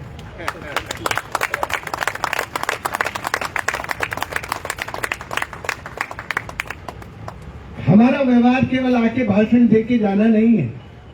हमें भाषण तो हम जानते हैं कि यदि हमारे अंदर का जमीर है तो वो हमारी जुबान देगा ही। यदि हमारे अंदर जमीर नहीं है तो हमारी जुबान नहीं होगी। फिर हम भाषण देंगे और चले जाएंगे, लेकिन वो हमारे जमीर को जिंदा नहीं रखेगा। इसलिए अंदर का जमीर हमेशा जुबान देता है, और ये जो जमीर से निकली जुबान है उसको वो आखिरी दिन तक निभाता है। वो यहाँ आके नदी में आके वो भाषण देके चला जाए, ऐसा नहीं होता। वो याद रखता है कि मैं गया था, क्या बोल के आया था। फिर हम नेताओं की तरह बोले को भूलते नहीं है, याद रखते हैं हकीकत। इसलिए शैलजा बहन, इस पर आपको विश्वास ही रखना है कि हम तुम्हारी लड़ाई में तुम्हारे साथ हैं। जब भी तुम लोग याद करोगे हम आएंगे। ये केवल आज कुछ अच्छे काम करने वालों से मिलना जुलना, ये जो सदाचार है, ये तो एक जरूरी हिस्सा है जीवन का, इसलिए इसको जीना ही चाहिए। दोस्तों, मैं आपको बस इतना स्मरण कराना चाहता हूँ कि भारत के लोग जब तक मंदिर, मस्जिद, गिरजाघर, गुरुद्वारे में नहीं जाते थे, तब तक वो इस दुनिया के गुरु थे। क्यों थे गुरु? क्योंकि भारत के लोग अपने भगवान को पहचानते थे कि उनका भगवान किसी पुजारी की चाबी में बंद नहीं होता। उनका भगवान किसी पुजारी के ताले में चाबी से उसको कोई बांध नहीं सकता। उनका भगवान तो उनके साथ रहता है। और वो भगवान कौन था? वो भगवान था पंच महाभूत। पंच महाभूत, भय से भूमि, जैसे गगन, वैसे वायु, आ से अग्नि और न से नील।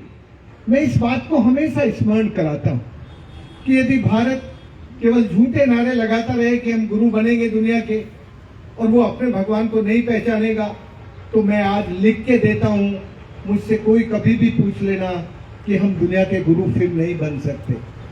यदि हम दुनिया के गुरु बनना चाहते हैं तो सबसे पहले हम अपने इस भगवान को पहचान लें और वो भगवान किसी मंदिर मस्जिद में नहीं रहता, ये भी मैं लिख के देता हूं।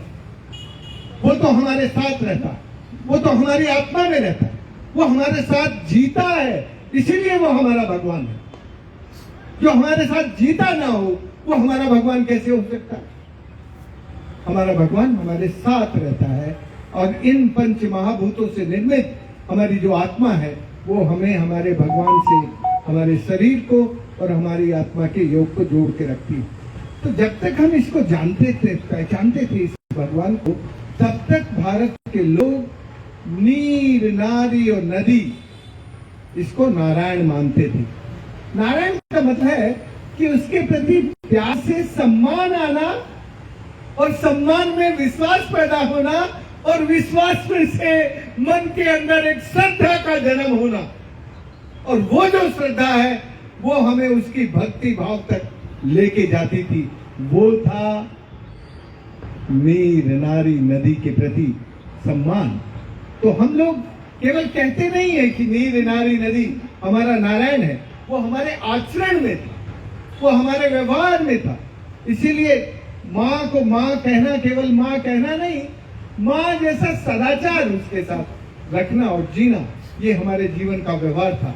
इसलिए मैं अपनी बात शुरू करने से पहले और शैलजा के दिए हुए टास्क पे आने से पहले एक जोर से नारा लगवाना चाहता हूँ आपसे। नारा क्या है? मैं बोलूंगा नीर, नारी, नदी। आपको 4 बार बोलना है, क्योंकि भारतीय ज्ञान विज्ञान में और भारतीय अध्यात्म में हमारे 4 पद होते हैं, 4 आश्रम होते हैं, सब चार होता है।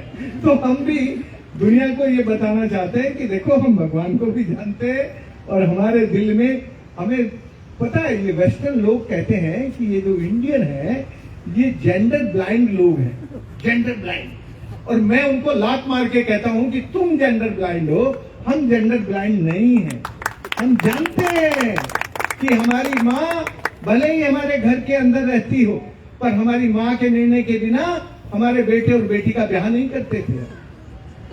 जो सबसे इंपॉर्टेंट डिसीजन होता है भाई, छोटे मोटी खरीद बिक्री करना ये तो कोई डिसीजन नहीं है जिसमें हम अपनी माँ से पूछे कि हमें क्या बेचना क्या खरीदना।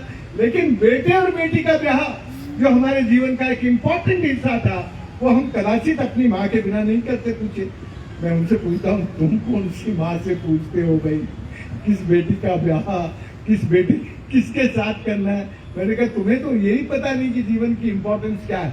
इसलिए हमें तुम देख के कह सकते हो राजस्थान आके कि राजस्थान की महिलाएं इतने बड़े पर्दे में रहती हैं, पर मैंने कहा तुम केवल वो पर्दा बाहर से देखते हो ना, ये नहीं देखते कि राजस्थान की औरतें अपने पति को उंगली पे कैसे नचाती हैं। घर के अंदर चार दीवारी के अंदर वो नचाती रहती है। घर में, घर से बाहर नहीं बोलेंगी, लेकिन घर में घुसने के बाद वो अपने पति को ऐसे नचाती हैं उंगली पर। तो मैंने कहा तुम ये सब कहना बंद करो, या ये हम जेंडर ब्लाइंड नहीं है, हम तो जेंडर को सबसे ज्यादा रेस्पेक्ट करने वाले हैं। इसीलिए भारतीय संस्कार में नीर, नारी, नदी को नारायण मानते थे, फिर चुप हो जाते हैं। फिर उनके पास अगला सवाल नहीं बचता। मैं तो पिछले 9-10 सालों में इस दुनिया के बहुत सारे 170 देशों में गया हूँ, तो मुझे तो सब जगह भिड़ना पड़ता है, पर मैं भिड़े बिना नहीं बचता। मुझे जो है मैं अपनी बात जरूर कहता हूँ। इसलिए बहन जी, मैं आज नदी की बात पे आने से पहले अपने को अपनी जड़ों के साथ जोड़ना चाहता हूँ। और हमारी जड़ है हमारा भगवान और हमारी जड़ है हमारी नदी। इसलिए जोर से बोलेंगे, और जब तक सब नहीं बोलेंगे मैं यहाँ से हटने वाला नहीं। तो इसलिए आप पहली बार में सब जोर से बोल दीजिए, तो मैं अपनी बात पे जल्दी आ जाऊंगा। नीर, नारी, नदी।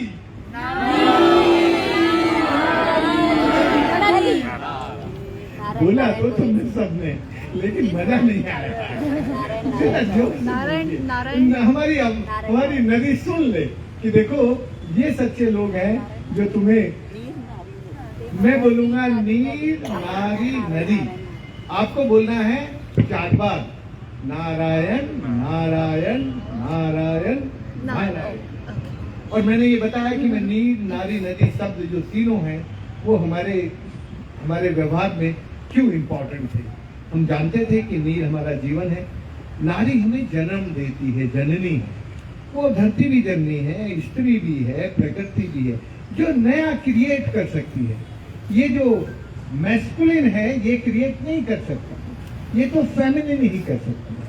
वो पृथ्वी कर सकती है, स्त्री कर सकती है, धरती कर सकती है, जो नए को क्रिएट करती है। इसलिए इसको जरा समझ के, और नदी हमारे जितने भी फ्लो हैं वो financial, economical, all related with river and civilisational, all flow related with river. तो हम इन तीनों को इम्पोर्टेंस देते हैं। आज की इस बातचीत को भी इसी इम्पोर्टेंस से शुरू करूंगा, पर मैं करूंगा जब सब मन से एक बार इस नारे को जोर से बोलेंगे। 4 बार बोलना है नारा है। नीर नारी नदी,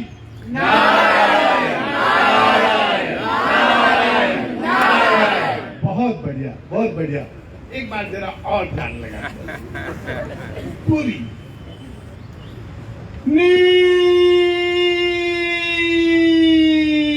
नारी नदी,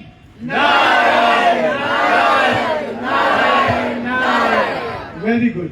संजय ने जो मुझे कहा मैं उस पर आता हूँ, पर मैं सबसे पहले नदी के अधिकार पे आता हूँ। नदी के अधिकार से जोड़ के उन सारी बातों पर भी आऊंगा। नदी का मूल अधिकार क्या है जिस पर हम किसी के साथ और कोई समझौते की बात नहीं कर सकते। उसके 3 अधिकार, मूल अधिकार हैं, उसके फंडामेंटल राइट है। तो पहला राइट है नदी का, उसकी जमीन। नदी की 3 तरह की जमीन होती है, एक ब्लू जोन होती है, एक ग्रीन जोन होती है और एक रेड जोन होती है। अभी हम इस मूथा में ब्लू जोन में खड़े हैं, लेकिन हमारे इंटरवेंशन के कारण ब्लू जोन को बहुत छोटा कर दिया, उसमें बांध दिया।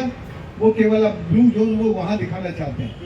जहां मैं अब खड़ा हूं वो इसको रिकॉर्ड में ग्रीन जोन दिखाना चाहते हैं। और ये जो हिस्सा है ऊपर, जो पेड़ खड़े हैं ऊपर इस दीवार के ऊपर, वो रेड जोन है।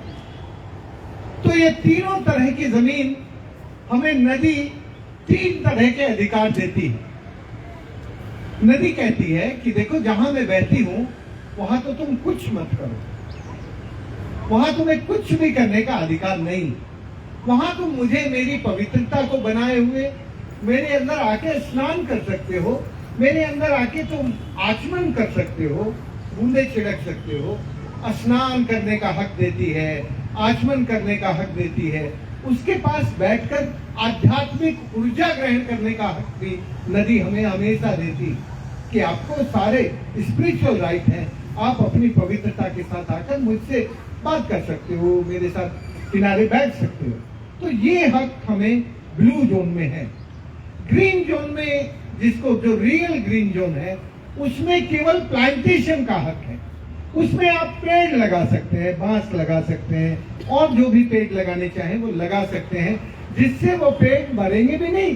तो जब पानी वहां जाएगा तो पेड़ अपना सर्वाइव होते रहेंगे और मिट्टी के कटाव को रोक देंगे। ये दूसरा जो राइट है वो हमें ग्रीन जोन में है।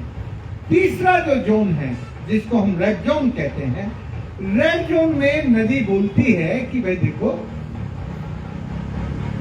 लेकिन इस रेड जोन की डेफिनेशन समझने से पहले ये समझ लो कि ब्लू जोन को ऑफिशियली लैंग्वेज में कैसे वो करते हैं, नरेट करते हैं।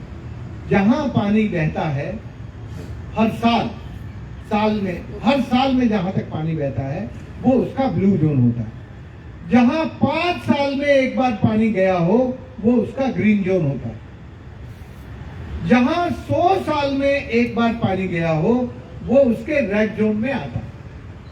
तो ये तीनों तरह की जमीन को नदी अपनी जमीन मानती है और नदी कहती है कि भैया मेरी जमीन में मेरे स्वास्थ्य के लिए तुम जो कुछ कर सकते हो कर लो, लेकिन मेरे स्वास्थ्य के खिलाफ, मेरे स्वास्थ्य के विपरीत कुछ मत करो। मैंने आपको नरेट किया कि क्या अधिकार वो देती है। दूसरे अधिकार है नदी का, नदी को आजादी के साथ बहने का अधिकार, नदी की अविरलता। without obstruction. You can say the continuous clean flow, ये नदी का अपना राइट है. Continuous and clean flow, ये नदी का दूसरा अधिकार है. नदी का तीसरा अधिकार क्या है? नदी का तीसरा अधिकार ये है, नदी हमें हमेशा कहती है कि देखो, यदि तुम मुझे अपनी मां मानते हो तो मैं तुम्हारी मां हूं, लेकिन तुम्हें स्वस्थ रहना है तो मां को स्वस्थ रखना पड़ेगा. यदि तुम मुझे स्वस्थ नहीं रखोगे तो तुम स्वस्थ नहीं रह सकते. तो जो तीसरा अधिकार है नदी का, वो उसको स्वस्थ रहने का अधिकार है. हम नदी के स्वास्थ्य में कोई भी बिगाड़ ना करें, ये उसका तीसरा हक है. तो जब आप अपना ड्राफ्ट बना रही हैं, उसमें अपने ड्राफ्ट में दो बातें कर लीजिए.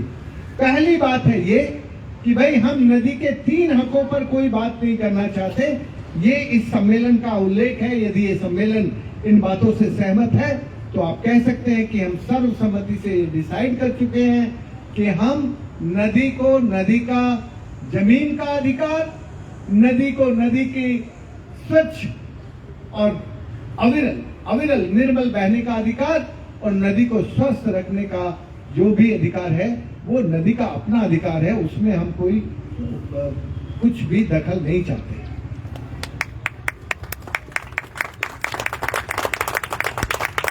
मैं इन तालियों की आवाज से मान लूं कि ये तीनों अधिकार आप नदी को देना चाहते हैं. हाँ सर. तीनों अधिकार. तो ये तीनों अधिकार आज हम ये मान लें कि जो ड्राफ्ट बनाने वाले हैं 14 फरवरी को रिलीज करने वाले हैं, उसमें ये 3 अधिकार हम सर्वसम्मति से नदी के अधिकार मानते हैं.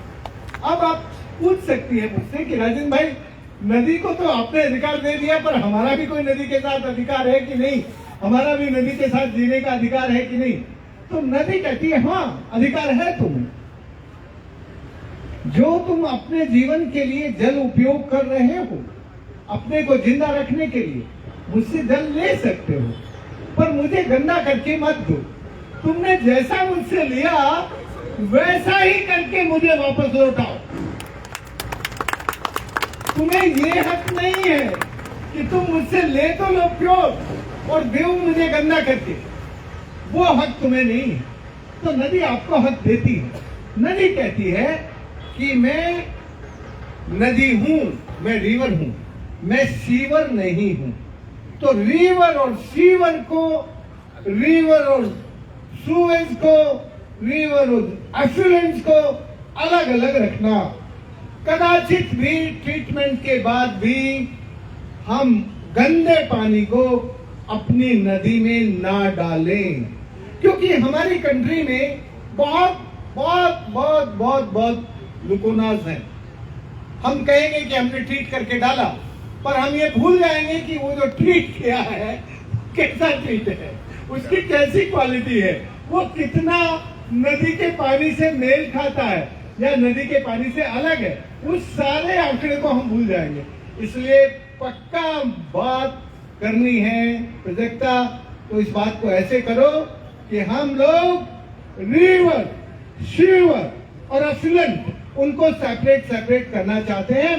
ट्रीटमेंट के बाद जो पानी है उसको हम उपयोग कर सकते हैं इंडस्ट्री में, उसको हम उपयोग करते हैं डोमेस्टिक में, जहां हमारे हेल्थ को नुकसान ना पहुंचाता हो, सड़क धोने में, गाड़ी धोने में, वहां कर सकते हैं. तो retreat, recycle, reuse as per the quality of water हम उसको आगे लेके जा सकते हैं. बट आपकी लाइन, आपके ड्राफ्ट में ये होनी चाहिए कि हम रिवर और सीवर को सेपरेट चाहते हैं. ठीक है. दूसरी बात, तीसरी बात मैं ये करना चाहता हूं कि नदी का एक बहुत इंपॉर्टेंट चरित्र है. क्या चरित्र है? वो सदैव अपने जीन पूल के साथ फ्लो करती है, अपने माइंड्रिंग्स में फ्लो करती है, अपनी डोहों में अपने जीन पूल को सुरक्षित रखती है. तो जो नदी का नेचुरल फ्लो है, उस नेचुरल फ्लो में डिस्टर्ब किए बिना कोई भी डिसिल्टिंग, ड्रेजिंग हम अलाउ नहीं करते. हम नदी के साथ यदि डीसिल्टिंग और ड्रेजिंग करना चाहते हैं तो हमें ये देखना पड़ेगा उसका रिवर का मैपिंग करके कि हम उसकी सैंड को बाहर ना निकालें, क्योंकि नदी की जो सैंड है वो एक तरह से जैसे हमारे शरीर में फेफड़े होते हैं वैसा फेफड़ा है नदी का। जहां पर मड है, गंदगी है, गंद है, उसको आप ड्रेजिंग से नदी में से निकालने की इजाजत दे सकते हैं, बट वो मैपिंग के बाद दे सकते हैं कि कहाँ मड है और कहाँ सैंड है। तो हम उसको डीसिल्टिंग वर्ड को बदल दें, हम कहें कि हम ड्रेजिंग के लिए ये देखेंगे कि कहां से क्या नदी से निकाला जा सकता है और क्या नहीं, और डीसिल्टिंग तो करने नहीं देंगे। देखो, नदी की जो इन्वायरमेंटल और इकोलॉजिकल केयरिंग कैपेसिटी है उसके चरित्र में लिखा हुआ है कि नदी में ऊपर से आने वाली सिल्ट वो अपने प्रवाह के साथ यदि बहा ले जाती है तो वो उस नदी का इन्वायरमेंटल फ्लो होता है, वो उस नदी का इकोलॉजिकल फ्लो होता है। तो रिवर को उसका इकोलॉजिकल फ्लो, उसका इन्वायरमेंटल फ्लो इंश्योर करना आज की ये सभा सर्वसम्मति से नदी को अधिकार देती है, क्योंकि नदी यदि अपने सिल्ट को अपने पानी के साथ प्रवाहित नहीं कर सकती तो उसको आप नदी नहीं बोल सकते। कैनॉट हो गया वो। बस हमें अपनी नदी को इतना फ्लो देना है जिससे कि वो अपनी जो उसकी ओरिजिनल सिल्ट है उस सिल्ट को पानी के साथ प्रवाहित करती रहे, उद्गम से आने वाली मिट्टी के कण संगम तक उसके प्रवाह के साथ जीवित रहे। उसको ये मत कहो कि वो धकेल के ले जा रही है, तो कहो उसके साथ वो जीवित है, उसके साथ वो उसका रिश्ता है, उस रिश्ते को बनाए हुए है। तो आपकी तीसरी बात ये हुई। चौथी बात जो हमारे लिए बहुत इंपॉर्टेंट है आपके ड्राफ्ट के लिए, वो ये कि आजकल हम आरती और उत्सव का बहुत बखान करने लगे हैं। मैं जानता हूं कि मेरा देश एक अच्छा देश है जिसमें ये ऐसा मानते थे कि हम नदी को सम्मान देने के लिए उसके किनारे जाके उसकी आरती उतार रहे हैं। जैसे जब हमारे यहाँ कोई आदमी युद्ध जीत के घर आता है ना तो उसकी आरती उतारती है उसकी पत्नी, और या पत्नी नहीं है तो उसकी बड़ी बहन उतारती है उसको सम्मान करने के लिए आरती। तो हमने एक तरीका ढूंढ लिया कि देखो अब हम अपनी नदी की भी आरती कर रहे हैं, क्योंकि हम नदी को नारायण मानते हैं, है ना। वो जो स्लोगन अभी आपने बोला ना, उसी की लाइट में वो अपनी आर्गुमेंट को बल देता है, क्योंकि हम नदी को नारायण मानते हैं इसलिए हमें अपनी नदी की आरती उतारनी। तो आरती उतारने के लिए वो जाता है। दोस्तों, जब हम आरती उतारते थे उस वक्त नदी की आरती में जो भी सामग्री हम यूज करते थे वो नदी के लिए घातक नहीं थी। आज जो हम नदी के लिए आरती में सामग्री उपयोग करते हैं वो नदी की सेहत को बिगाड़ती है। इसलिए हमारा ये सम्मेलन ये तो नहीं कह सकता कि हम आरती उत्सव नहीं करेंगे। हम भी तो उत्सव कर ही रहे हैं ना भाई, ये हमारी आनंद का उत्सव है और हम सोच रहे हैं कि हम एक दिन जीतेंगे, इस नदी को उसकी आजादी दिलाएंगे, इस नदी को अविरलता और निर्मलता दिलाएंगे।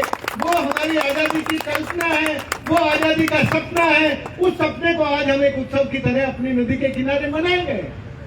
तो यदि हम अपनी नदी के किनारे अपना उत्सव कर रहे हैं तो नदी की आरती करने वालों को आप मना मत करिए, पर उनको ये कहिए कि देखो यार, तुम्हारी नदी की आरती में नदी का दर्द,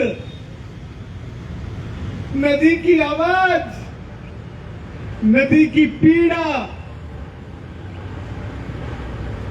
नदी का प्यार, ये जरा समझ लो कि वो हमें कितना प्यार करती थी और हमने उसको कितनी पीड़ा दी, हमने उसको कितना दर्द दिया, हमने उसको कितना कष्ट दिया। इसको जरा समझ के फिर आरती करेंगे तो हमारी आरती का जो क्या कहते हैं उसको, फल है, फल है, आरती का फल, आरती का पुण्य हमें मिलेगा। इसलिए हम आरती को मना तो ना करें, ठीक है ना। बोलो भाई, आपको मेरी बात ठीक लग रही है? मना तो ना करें, पर एक शर्त के साथ कह सकते हैं, एक समझ के साथ कह सकते हैं कि भैया हम इसको स्वस्थ रखना चाहते हैं और उसको सम्मान देना चाहते हैं, इसलिए आरती करेंगे। लेकिन आरती से ज्यादा बोल रहा हूँ, बहुत सोच के बोल रहा हूँ, ऐसे नहीं बोल रहा। आरती से ज्यादा हमारी आत्मा में हमारी नदी के प्रति सम्मान रहेगा, तो हम नदी के बेटे और बेटी बन के उसके जीवन के लिए काम करेंगे। मैं जो समझता हूँ, आज इस हॉल में जो लोग बैठे हैं वो इस नदी के अपने आप को बेटे और बेटियां मानते हैं। इसलिए बेटा और बेटी क्या करती है, जब उसका बाप या उसकी माँ आईसीयू में जाती है तो उसके लिए वो रात दिन खड़ी रहती है कि मैं अपनी माँ का इलाज ठीक से कराऊं और मेरी माँ ठीक होनी चाहिए। अभी ये जो है ना, ये आईसीयू में भर्ती है। मैं जिस नदी के किनारे खड़ा हूँ वो नदी आईसीयू में भर्ती है, मरने के लिए तैयार है। इसको बहुत ही सघन केयर की जरूरत है। तो हम यदि नदी के बेटे हैं तो अपनी माँ के लिए उसकी सघन चिकित्सा करवाने के लिए अच्छे डॉक्टरों को ढूंढना पड़ेगा। अभी क्या हो गया है, हमारी नदी माँ की बीमारी है हृदय रोग की, और उसका इलाज करवा रहे हम ब्यूटी पार्लर की दुकान पे ले जाके। नदी की बीमारी है प्रवाह फ्लो, उसके अंदर क्लीन फ्लो नहीं है, लेकिन उसका इलाज कहाँ हो रहा है, वो हो रहा है ब्यूटी पार्लर में। तो माँ हमारी और ज्यादा बीमार होगी कि ठीक होगी? और ज्यादा बीमार होगी। तो इसलिए आज के इस सम्मेलन में हमें जरा, इस सम्मेलन में एक अच्छी शुरुआत हुई कि हमने जिनको सम्मान किया उनको ऐसी सामग्री दी जिससे नदी बीमार ना हो, है ना। तो उसकी फॉर्मली तो अच्छी शुरुआत हो गई, पर कभी कभी मैंने जैसे कहा ना कि हमें हमारी जुबान हमारे जमीन से जोड़ देती है, तो आज एक जुबान भी हमें इस नदी को देनी चाहिए। ये नदी आपसे एक जुबान मांगती है, और वो जुबान ये है कि हम तेरे बेटे हैं, तेरी बेटी हैं, और हमारे अंदर जितनी शक्ति है, हमारे अंदर जितनी ऊर्जा है, उस शक्ति और ऊर्जा से अब बाकी के जीवन में तेरे लिए काम करेंगे। तू अपनी शक्ति से भी थोड़ी ठीक हो और थोड़ी हमारी सेवा से भी ठीक हो। कई बार क्या होता है ना, दवाई से ज्यादा दुआएं काम करती हैं। तो आज जरा अपनी माँ को एक दुआ दे देते हैं कि माँ, हम तो तेरा इलाज करेंगे ही, पर तुझे भी इन राक्षसों को जो तेरा इलाज ब्यूटी पार्लर पे करा रहे हैं वो राक्षसी हैं, इन राक्षसों को तुझे अपनी शक्ति दिखानी है। कह सकते हैं कि नहीं ये बात? ये बात कह सकते हैं कि नहीं अपनी माँ से? कह सकते हैं ना। तो आज हमें ये भी मन में इसको बोलने की जरूरत नहीं, किसी को सुनाने की भी जरूरत नहीं, अपने मन में लेके जाना है। क्योंकि कुछ चीजें बोलने से हल्की हो जाती है और कुछ चीजें बोलने से भारी हो जाती है।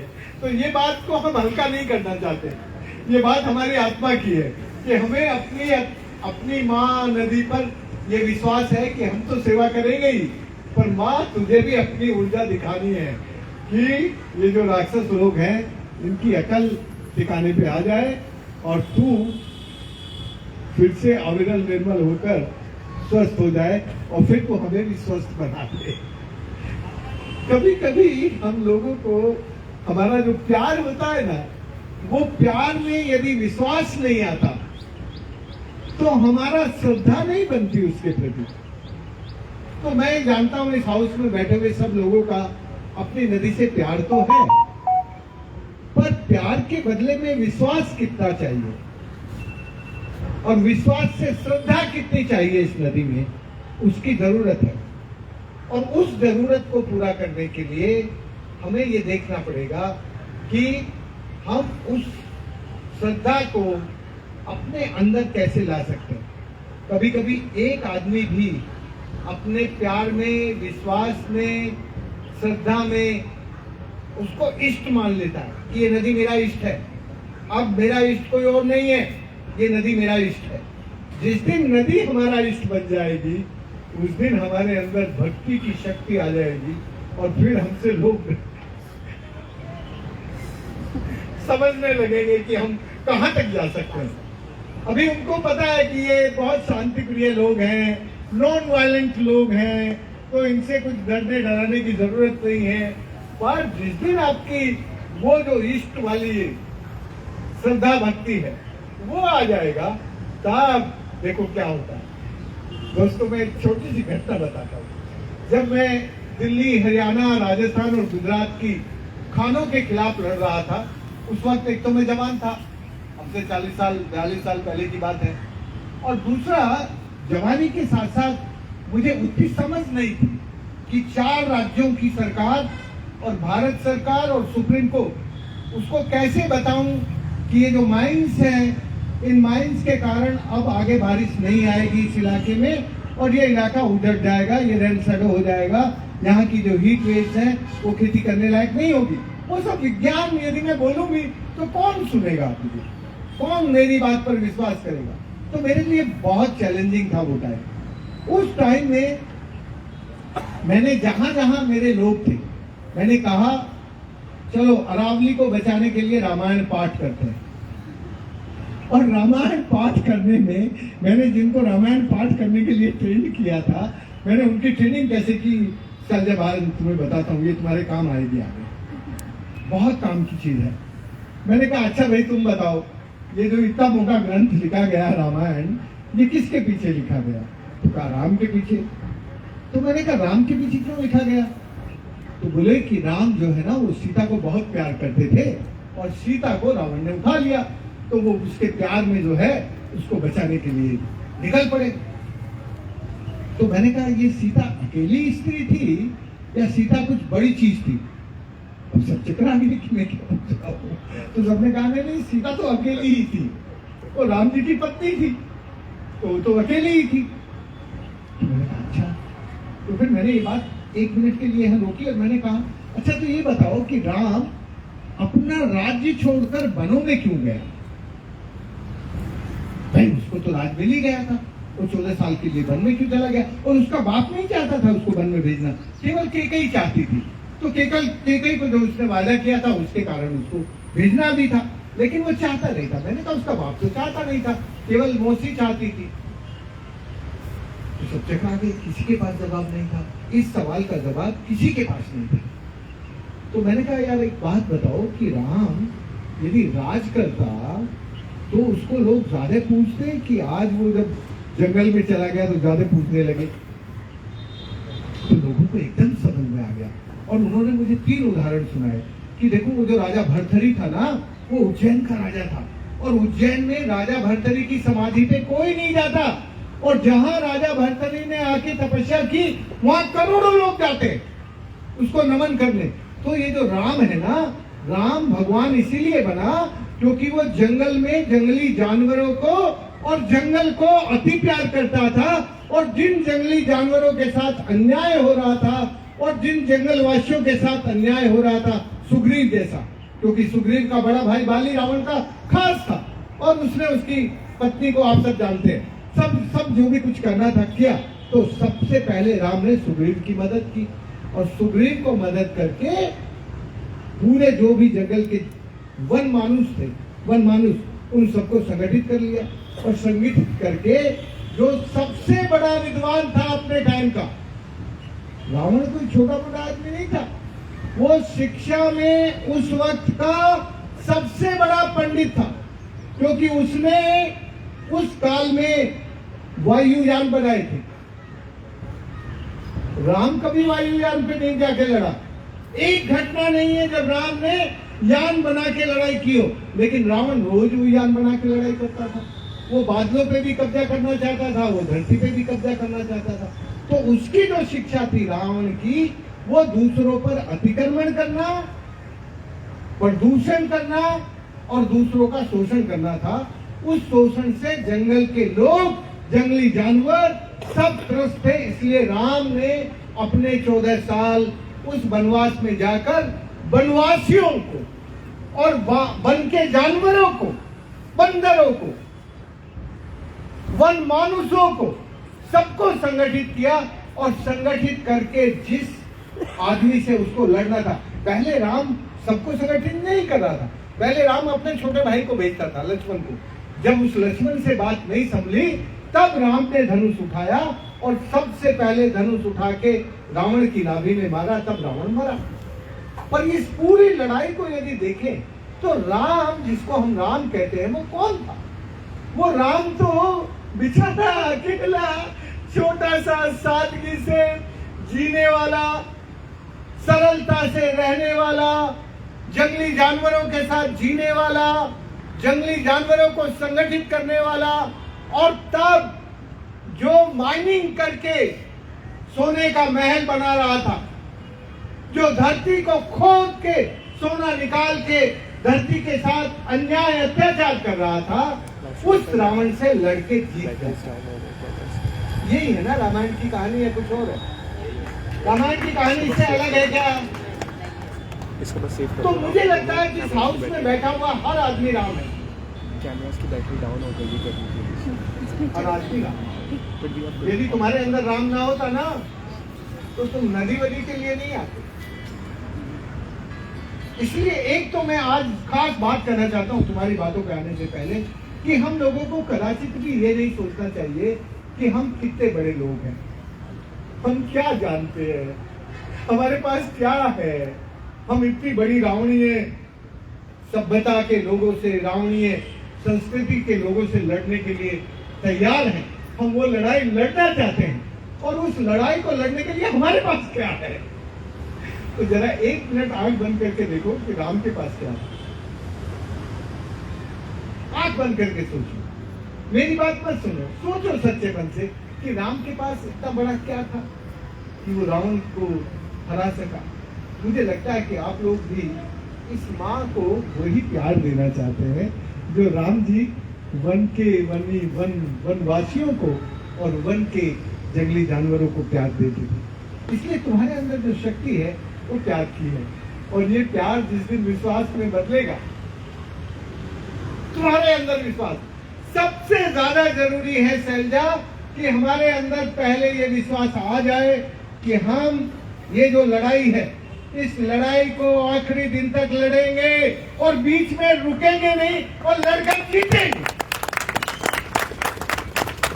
यदि ये विश्वास आ जाता है तो तुम कोई भी राम से कम नहीं जीते।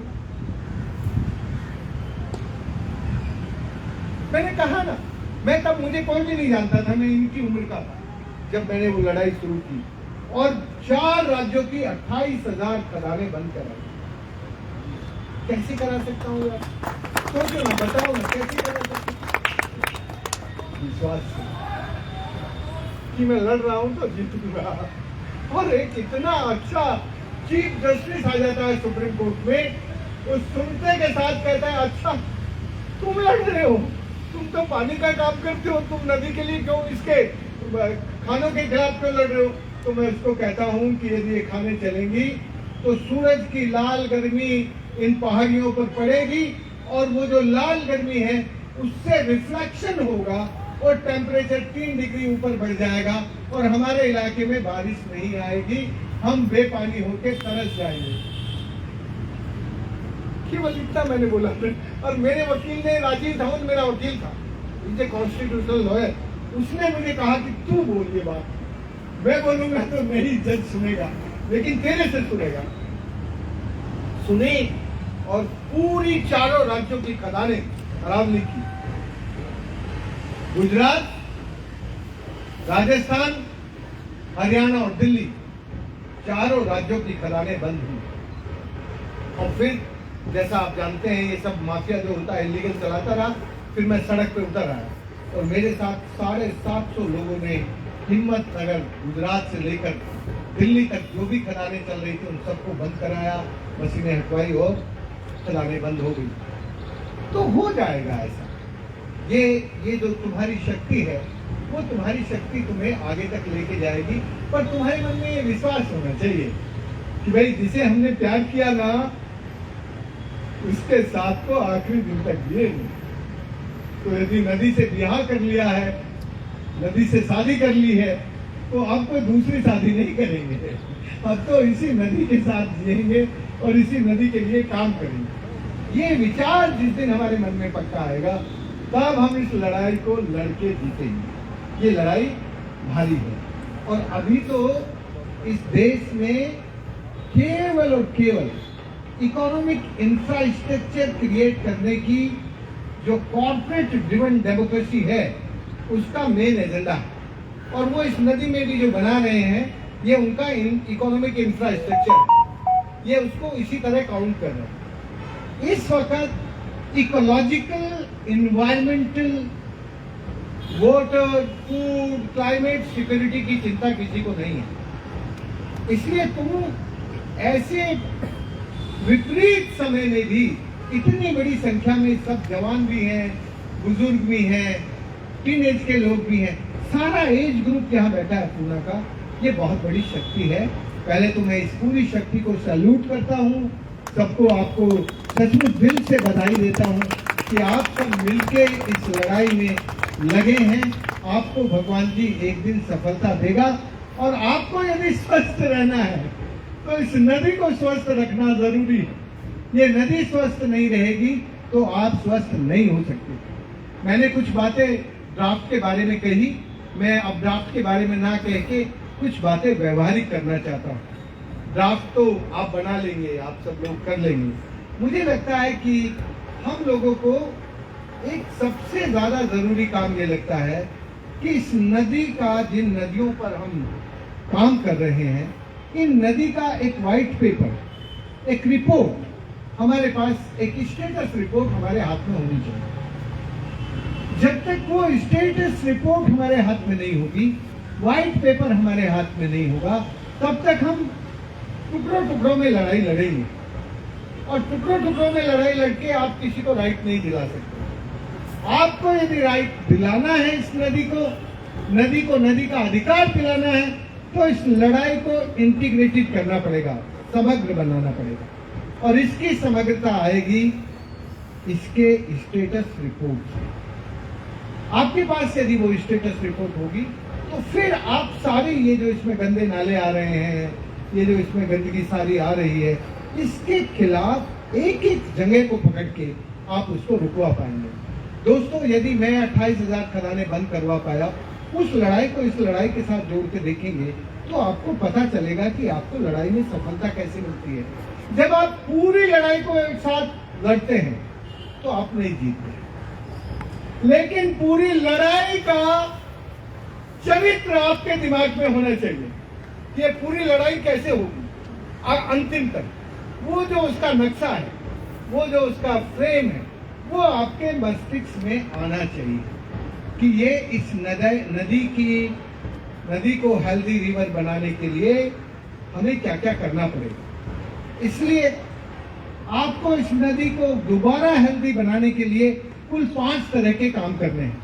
पहला काम है कि इस रिवर को हेल्दी एटमॉस्फेयर देने के लिए हमारे साथी जितने भी यंग लोग हैं और जो बुजुर्ग लोग हैं, जो रिटायर्ड लोग हैं, वो सब लोग एक 3 दिन 4 दिन का एक कैंप करके, 5 दिन का एक कैंप करके एक हेल्दी रिवर किसे कहते हैं, एक हेल्दी रिवर क्या होती है, एक हेल्दी रिवर कैसे बनती, उन सब बातों को करके इनको रिवर टीचर कहें, टीचर शब्द अच्छा नहीं है, रिवर गुरु कहें, क्या कहना मुझे नहीं मालूम, मराठी में तुम लोग तय कर सकते, बट एक टैगर होना चाहिए जो नदी की बात हो तो वो खड़े होकर बोल सके कि देखो हमारी नदी की कल्पना ये है, हमारी नदी ऐसी होनी चाहिए, हमारी नदी को ऐसा प्रवाह चाहिए, हमारी नदी का चित्र ये है, हमारी नदी का चरित्र ये बोलने वाले लोग हमारे साथ हैं। और ये जो लोग होंगे इनको जोन वाइज जिम्मेदारी दे दीजिए। मैंने पहले भी कहा था संतोष जब मिले थे हम लोग कि ये जो स्कूल और कॉलेजेस हैं, बड़े लोग हैं उनको कॉलेज में भेज दीजिए, यंग लोग हैं उनको स्कूल में भेज दीजिए, क्योंकि यंग लोगों की बात स्कूल में अच्छे से सुनेंगे बच्चे, और लेकिन जो बुजुर्ग थोड़े मैच्योर लोग हैं वो कॉलेज में जाएंगे तो वो लोग अच्छे से सुनेंगे। तो ये जाके जरा एटमॉस्फेयर बिल्डिंग का काम करें, इस नदी की हेल्प के लिए, नंबर 1। नंबर 2, कोई एक छोटी सी स्ट्रीम आसपास में कहाँ होगी मुझे मालूम नहीं, ये नरेंद्र बता सकता है या आप सब जानते हैं। कोई एक स्ट्रीम को लेके उस पे हमें रिजुविनेशन का काम शुरू करना चाहिए। और आपका स्लोगन आज के बाद डेवलपमेंट नहीं, रिजुविनेशन होना चाहिए। ये जो डेवलपमेंट है इसकी opening displacement of knowledge, displacement of greenery and displacement of human kind से होती है। तो ये जो आज का डेवलपमेंट है ये डिस्प्लेसमेंट से शुरू होता है, डिस्ट्रक्शन करता है और फाइनली डिजास्टर करता है। ये जो ड्राउट एंड फ्लड बढ़ रहा है ये इसी का डिजास्टर है, ये हमारे डेवलपमेंट का डिजास्टर है। तो हमें डेवलपमेंट नहीं चाहिए नदी में, हमें नदी में रिजुविनेशन चाहिए। तो आपके लोग ये कहने के लिए तैयार हो कि no development, we need rejuvenation and you can speak. मैं इतना छोटा सा बच्चा था, मैं अब देखो कितना बड़ा आदमी हो गया। तो मैं डेवलपमेंट से हुआ हूं क्या? मेरे अंदर के जो क्रोमोसोम्स हैं, मेरे अंदर के जो टिश्यू हैं वो हमेशा रिजुनेट होते रहे और मुझे इतना बड़ा बना दिया। तो तुम्हें यदि कुछ बड़ा भी बनाना है तो डेवलपमेंट नहीं चाहिए, हमें रिजुविनेशन चाहिए। तो ये बात आपके संगठन का अब प्रेमबल बनना चाहिए कि हमें विकास नहीं पुनर्जनन चाहिए, रिजुविनेशन चाहिए। और इसके लिए कोई एक छोटी स्ट्रीम पर करिश्माई काम करना चाहिए। उस काम में मैं तुम्हारी मदद कर सकता हूँ। जो भी तुम नदी चुनोगी मैं आके लोगों को तैयार करने में मदद कर सकता हूँ, साधन जुटाने में मदद कर सकता हूँ, तुम्हारे साथ रह के उसका जो भी कुछ करना होगा कर सकता हूँ। क्योंकि मेरी लाइफ तो रिजुविनेशन में गई है, तो उसको करने में मुझे बहुत आनंद आता है, ऊर्जा मिलती है। आई फील अभी तो मैं बच्चा हूँ, तो भूल जाता हूँ 70 साल का हूँ, तो मैं तो बच्चा हूँ।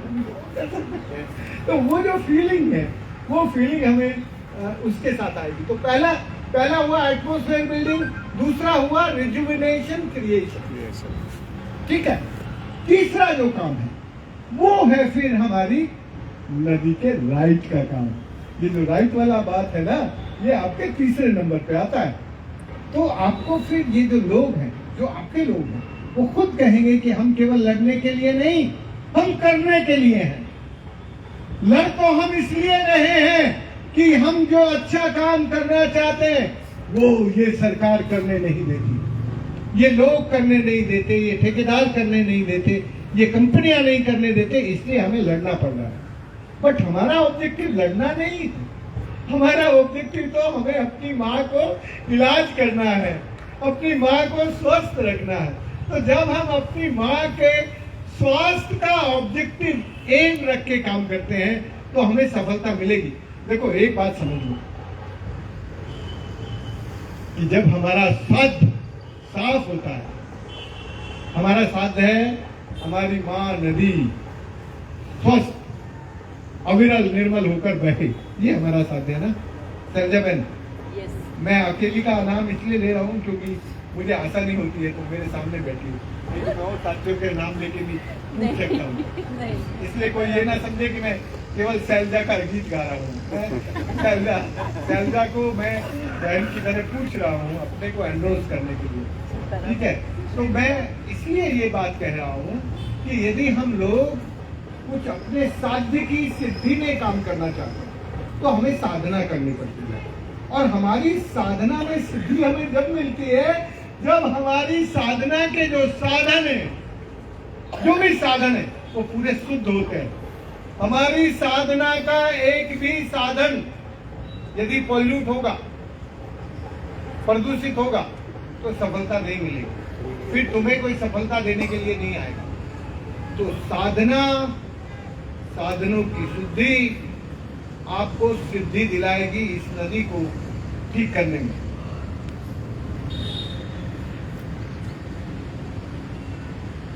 इस प्रोसेस में ये जो तीसरे नंबर पे जो अधिकार वाला है, ये तुम्हारे लिए तो आसान है, तुम डिसाइड कर लोगी कि देखो ये नदी का अधिकार है और ये नदी का अधिकार मिलना चाहिए। पर इस अधिकार को दिलाने का जो चौथा काम है वो सबसे डिफिकल्ट काम है। द स्टेज ऑफ फोर्थ, ये जो चौथा काम है, नदी को उसका अधिकार दिलाना। तीसरा काम हुआ नदी का अधिकार सुनिश्चित करना, और चौथा काम है नदी को उसका अधिकार दिलाना। तो नदी का अधिकार दिलाने में ये जो आपके स्कूल कॉलेज के बच्चे और टीचर लोग तैयार हुए, वो जरा आए और नदी को पहले जाने। जिस दिन आपकी नदी पर रोजाना पूना के 5 स्कूल के बच्चे आकर कहेंगे कि ये नदी हमारी माँ है और इसको स्वस्थ रखना हमारा काम है, हम इसको स्वस्थ रखेंगे और इसको स्वस्थ रखने के लिए लड़ेंगे और जीतेंगे।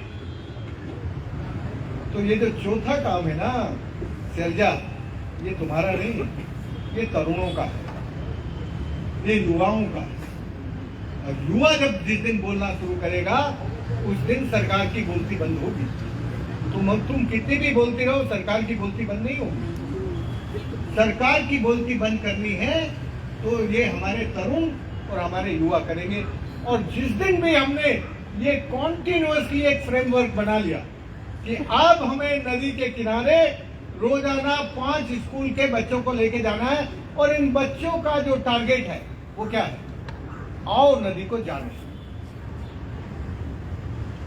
तुम उनको लड़ाने के लिए मत लेके आना, लड़ाने के तो नारे लगवाने हैं उनसे, पर उनको लड़ाने की बात मत करके लेके आना। उनको कहना भाई अपनी माँ को जानना है, चलो आओ नदी को जाने। ये कार्यक्रम आपको बनाना चाहिए नदी को जानने का। ये कार्यक्रम जो है, इस कार्यक्रम में आप यदि तरुणों को जोड़ देंगी, युवाओं को जोड़ देंगी, तो ये एक बड़ी सफलता होगी। अब ये ग्रीस बैठा है, इसको पता नहीं है कहाँ गायब हो गया। इसने कुछ अपने कॉलेज में काम शुरू किया था और बहुत सारे तरुणों को ये लेके आता था और बहुत पैदल चलाया इसने पूरी नदी को, वहां से लेके वहां तक। आजकल गायब हो गया। तो ऐसे सिद्धि नहीं मिलेगी, ग्रीस की तरह सिद्धि नहीं मिलेगी। सिद्धि मिलेगी तो सातत्य से मिलेगी, फिर बीच में गायब नहीं होना। अब मेरे से कहता है कि अब मैं टाटा इंस्टीट्यूट में चला गया बम्बई, तो अब मैं यहाँ क्या करूँ, अब मैं कैसे इस नदी की लड़ाई लड़ूं, तो मैं क्या बताऊँ उसको। अब प्यारा है ये, तो प्यारों को आप फिर क्या कहेंगे। लेकिन यदि लड़ाई लड़के जीतना है ना, तो सातत्य चाहिए। सातत्य समझ में आया ना, कॉन्टिन्यूटी चाहिए सातत्य। तो आपको ये कॉन्टिन्यूटी थोड़ी लंबी करनी पड़ेगी, और ये काम तुम्हारा है। तुम्हारे जैसे बच्चे जब स्कूल में जाके बोलना शुरू करेंगे ना, तो ये जो छोटे बच्चे बहुत सुनते हैं, और तुम ना उनकी माँ बाप को भी बहुत अच्छा लगेगा कि देखो आज एक बहन जी आई थी और हमारे बच्चों को नदी के बारे में सिखाने आई। और उनसे ये नारा लगवाओगी ना, तो वो किसी भी विचारधारा का होगा, नीर नारी नदी नारायण, सब खुश होंगे माँ बाप, क्योंकि उनकी माँ भी चाहती है, बाप भी चाहता है। तो ये जो एक पूरा प्रोग्राम है, इसको थोड़ा लॉन्ग टर्म बनाओ और थोड़ा देखो कैसे कर सकते हो। मैं इस बारे में तो तुम्हें सलाह दे सकता हूँ, और कभी यदि तुम चाहोगे अपने कैडेट के अपने लोगों को तैयार करने के लिए, तो एक आध दिन के लिए मैं तुम्हारे शिविर में आके तुम्हारे लोगों को बता सकता हूँ, मसले उठा सकता हूँ। नंबर 4, अब आखिरी मामला। ये जो आखिरी मामला है, ये यूं तो बड़ा सरल है, पर बहुत कॉम्प्लिकेटेड है, बहुत जटिल है। इस आखिरी मामले में हम लोगों को या तो ये चौथे नंबर पे सफलता मिल जाएगी, क्योंकि 4 काम में सफलता मिल जाती है। यदि 4 काम में सफलता नहीं मिलती, तब तुम्हें, जैसे मैंने यमुना में सत्याग्रह किया, यमुना में जब खेल गांव बन रहा था, उससे पहले 360 कंपनियों को पूरी यमुना की जमीन लीज पे देनी थी, और उसमें बाबाओं ने भी बहुत सारी जमीन पे कब्जा कर लिया। बाबाओं ने जाके बड़ी बड़ी खाट बिछा दी थी नदी पे अपनी, सबको उखाड़ा हमने।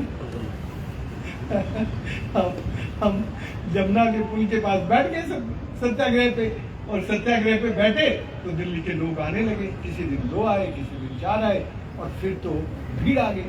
फिर दिल्ली की सरकार ने भी और भारत सरकार ने भी पूछा कि यार तुम तो पानी का काम करते थे, नदियों को जिंदा करते थे, अब हमारे खिलाफ लड़ने क्यों आ गए? और शीला दीक्षित कहने लगी, राजेंद्र भाई मैं तो ये मानती थी आपके बारे में कि आप तो, मैं कितना भाषण देती थी आपका नाम लेकर, और आप तो मेरे खिलाफ ही लड़ाई लड़ने आ गए। मैंने कहा देखो, मैं तुम्हारे खिलाफ लड़ाई लड़ने नहीं आया, मैं तो यमुना की जमीन दिलाने आया हूँ। तो आपने यमुना की जमीन इनको दे क्यों दी? यमुना से पूछा क्या? और हम यमुना के बेटे हैं, हमसे पूछा क्या? तो उसके पास जवाब नहीं था। और फिर फाइनली अर्जुन सिंह ने इसमें दखल किया। अर्जुन सिंह उन दिनों ये ह्यूमन रिसोर्स के थे, और ये जो इंफ्रास्ट्रक्चर है ना, उसके पूरे भारत में अध्यक्ष थे।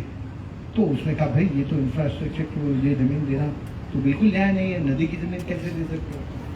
और उसने गवर्नर को बुलाया, लेफ्टिनेंट गवर्नर होता है दिल्ली में, तो उसने कहा कि 5 दिन के अंदर अंदर ये सारे कैंसिल हो जाने चाहिए, सब कैंसिल हो गए। अब एक भी यमुना की जमीन पर फैक्ट्री नहीं है। उन्होंने सब कोका कोला, पेप्सी सबको दे दी थी, क्योंकि जमीन में पानी था, तो वो पानी का व्यापार करती है। तो अभी पूछ रही थी ना मेरी बहन, वाटर ट्रेडिंग, तो सब ये सब शुरू हो गया था दिल्ली में। तो वाटर ट्रेडिंग हमने वहाँ ऐसे अभी नीति आयोग में आया है, उनके वेबसाइट अब नए सिरे से आएगा। तो मैंने कहा ना सातत्य चाहिए, अभी दोबारा लड़ना पड़ेगा। वो तो पढ़ के मैं एकदम ऐसे हो गया, अब क्या होगा इस देश का। तो मैं अब 5वीं बात पे आता हूँ। आखिरी 5वीं बात जो है वो सत्याग्रह की है, और उस सत्याग्रह में आप सबका जुड़ाव चाहिए।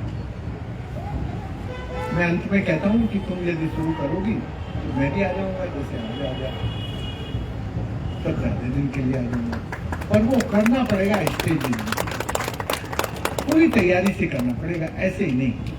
तुमने जो ये 700 दिन का किया, इस 700 दिन के लिए सैल्यूट, इससे एक एटमॉस्फेयर बना, लेकिन ये पूरा नहीं है।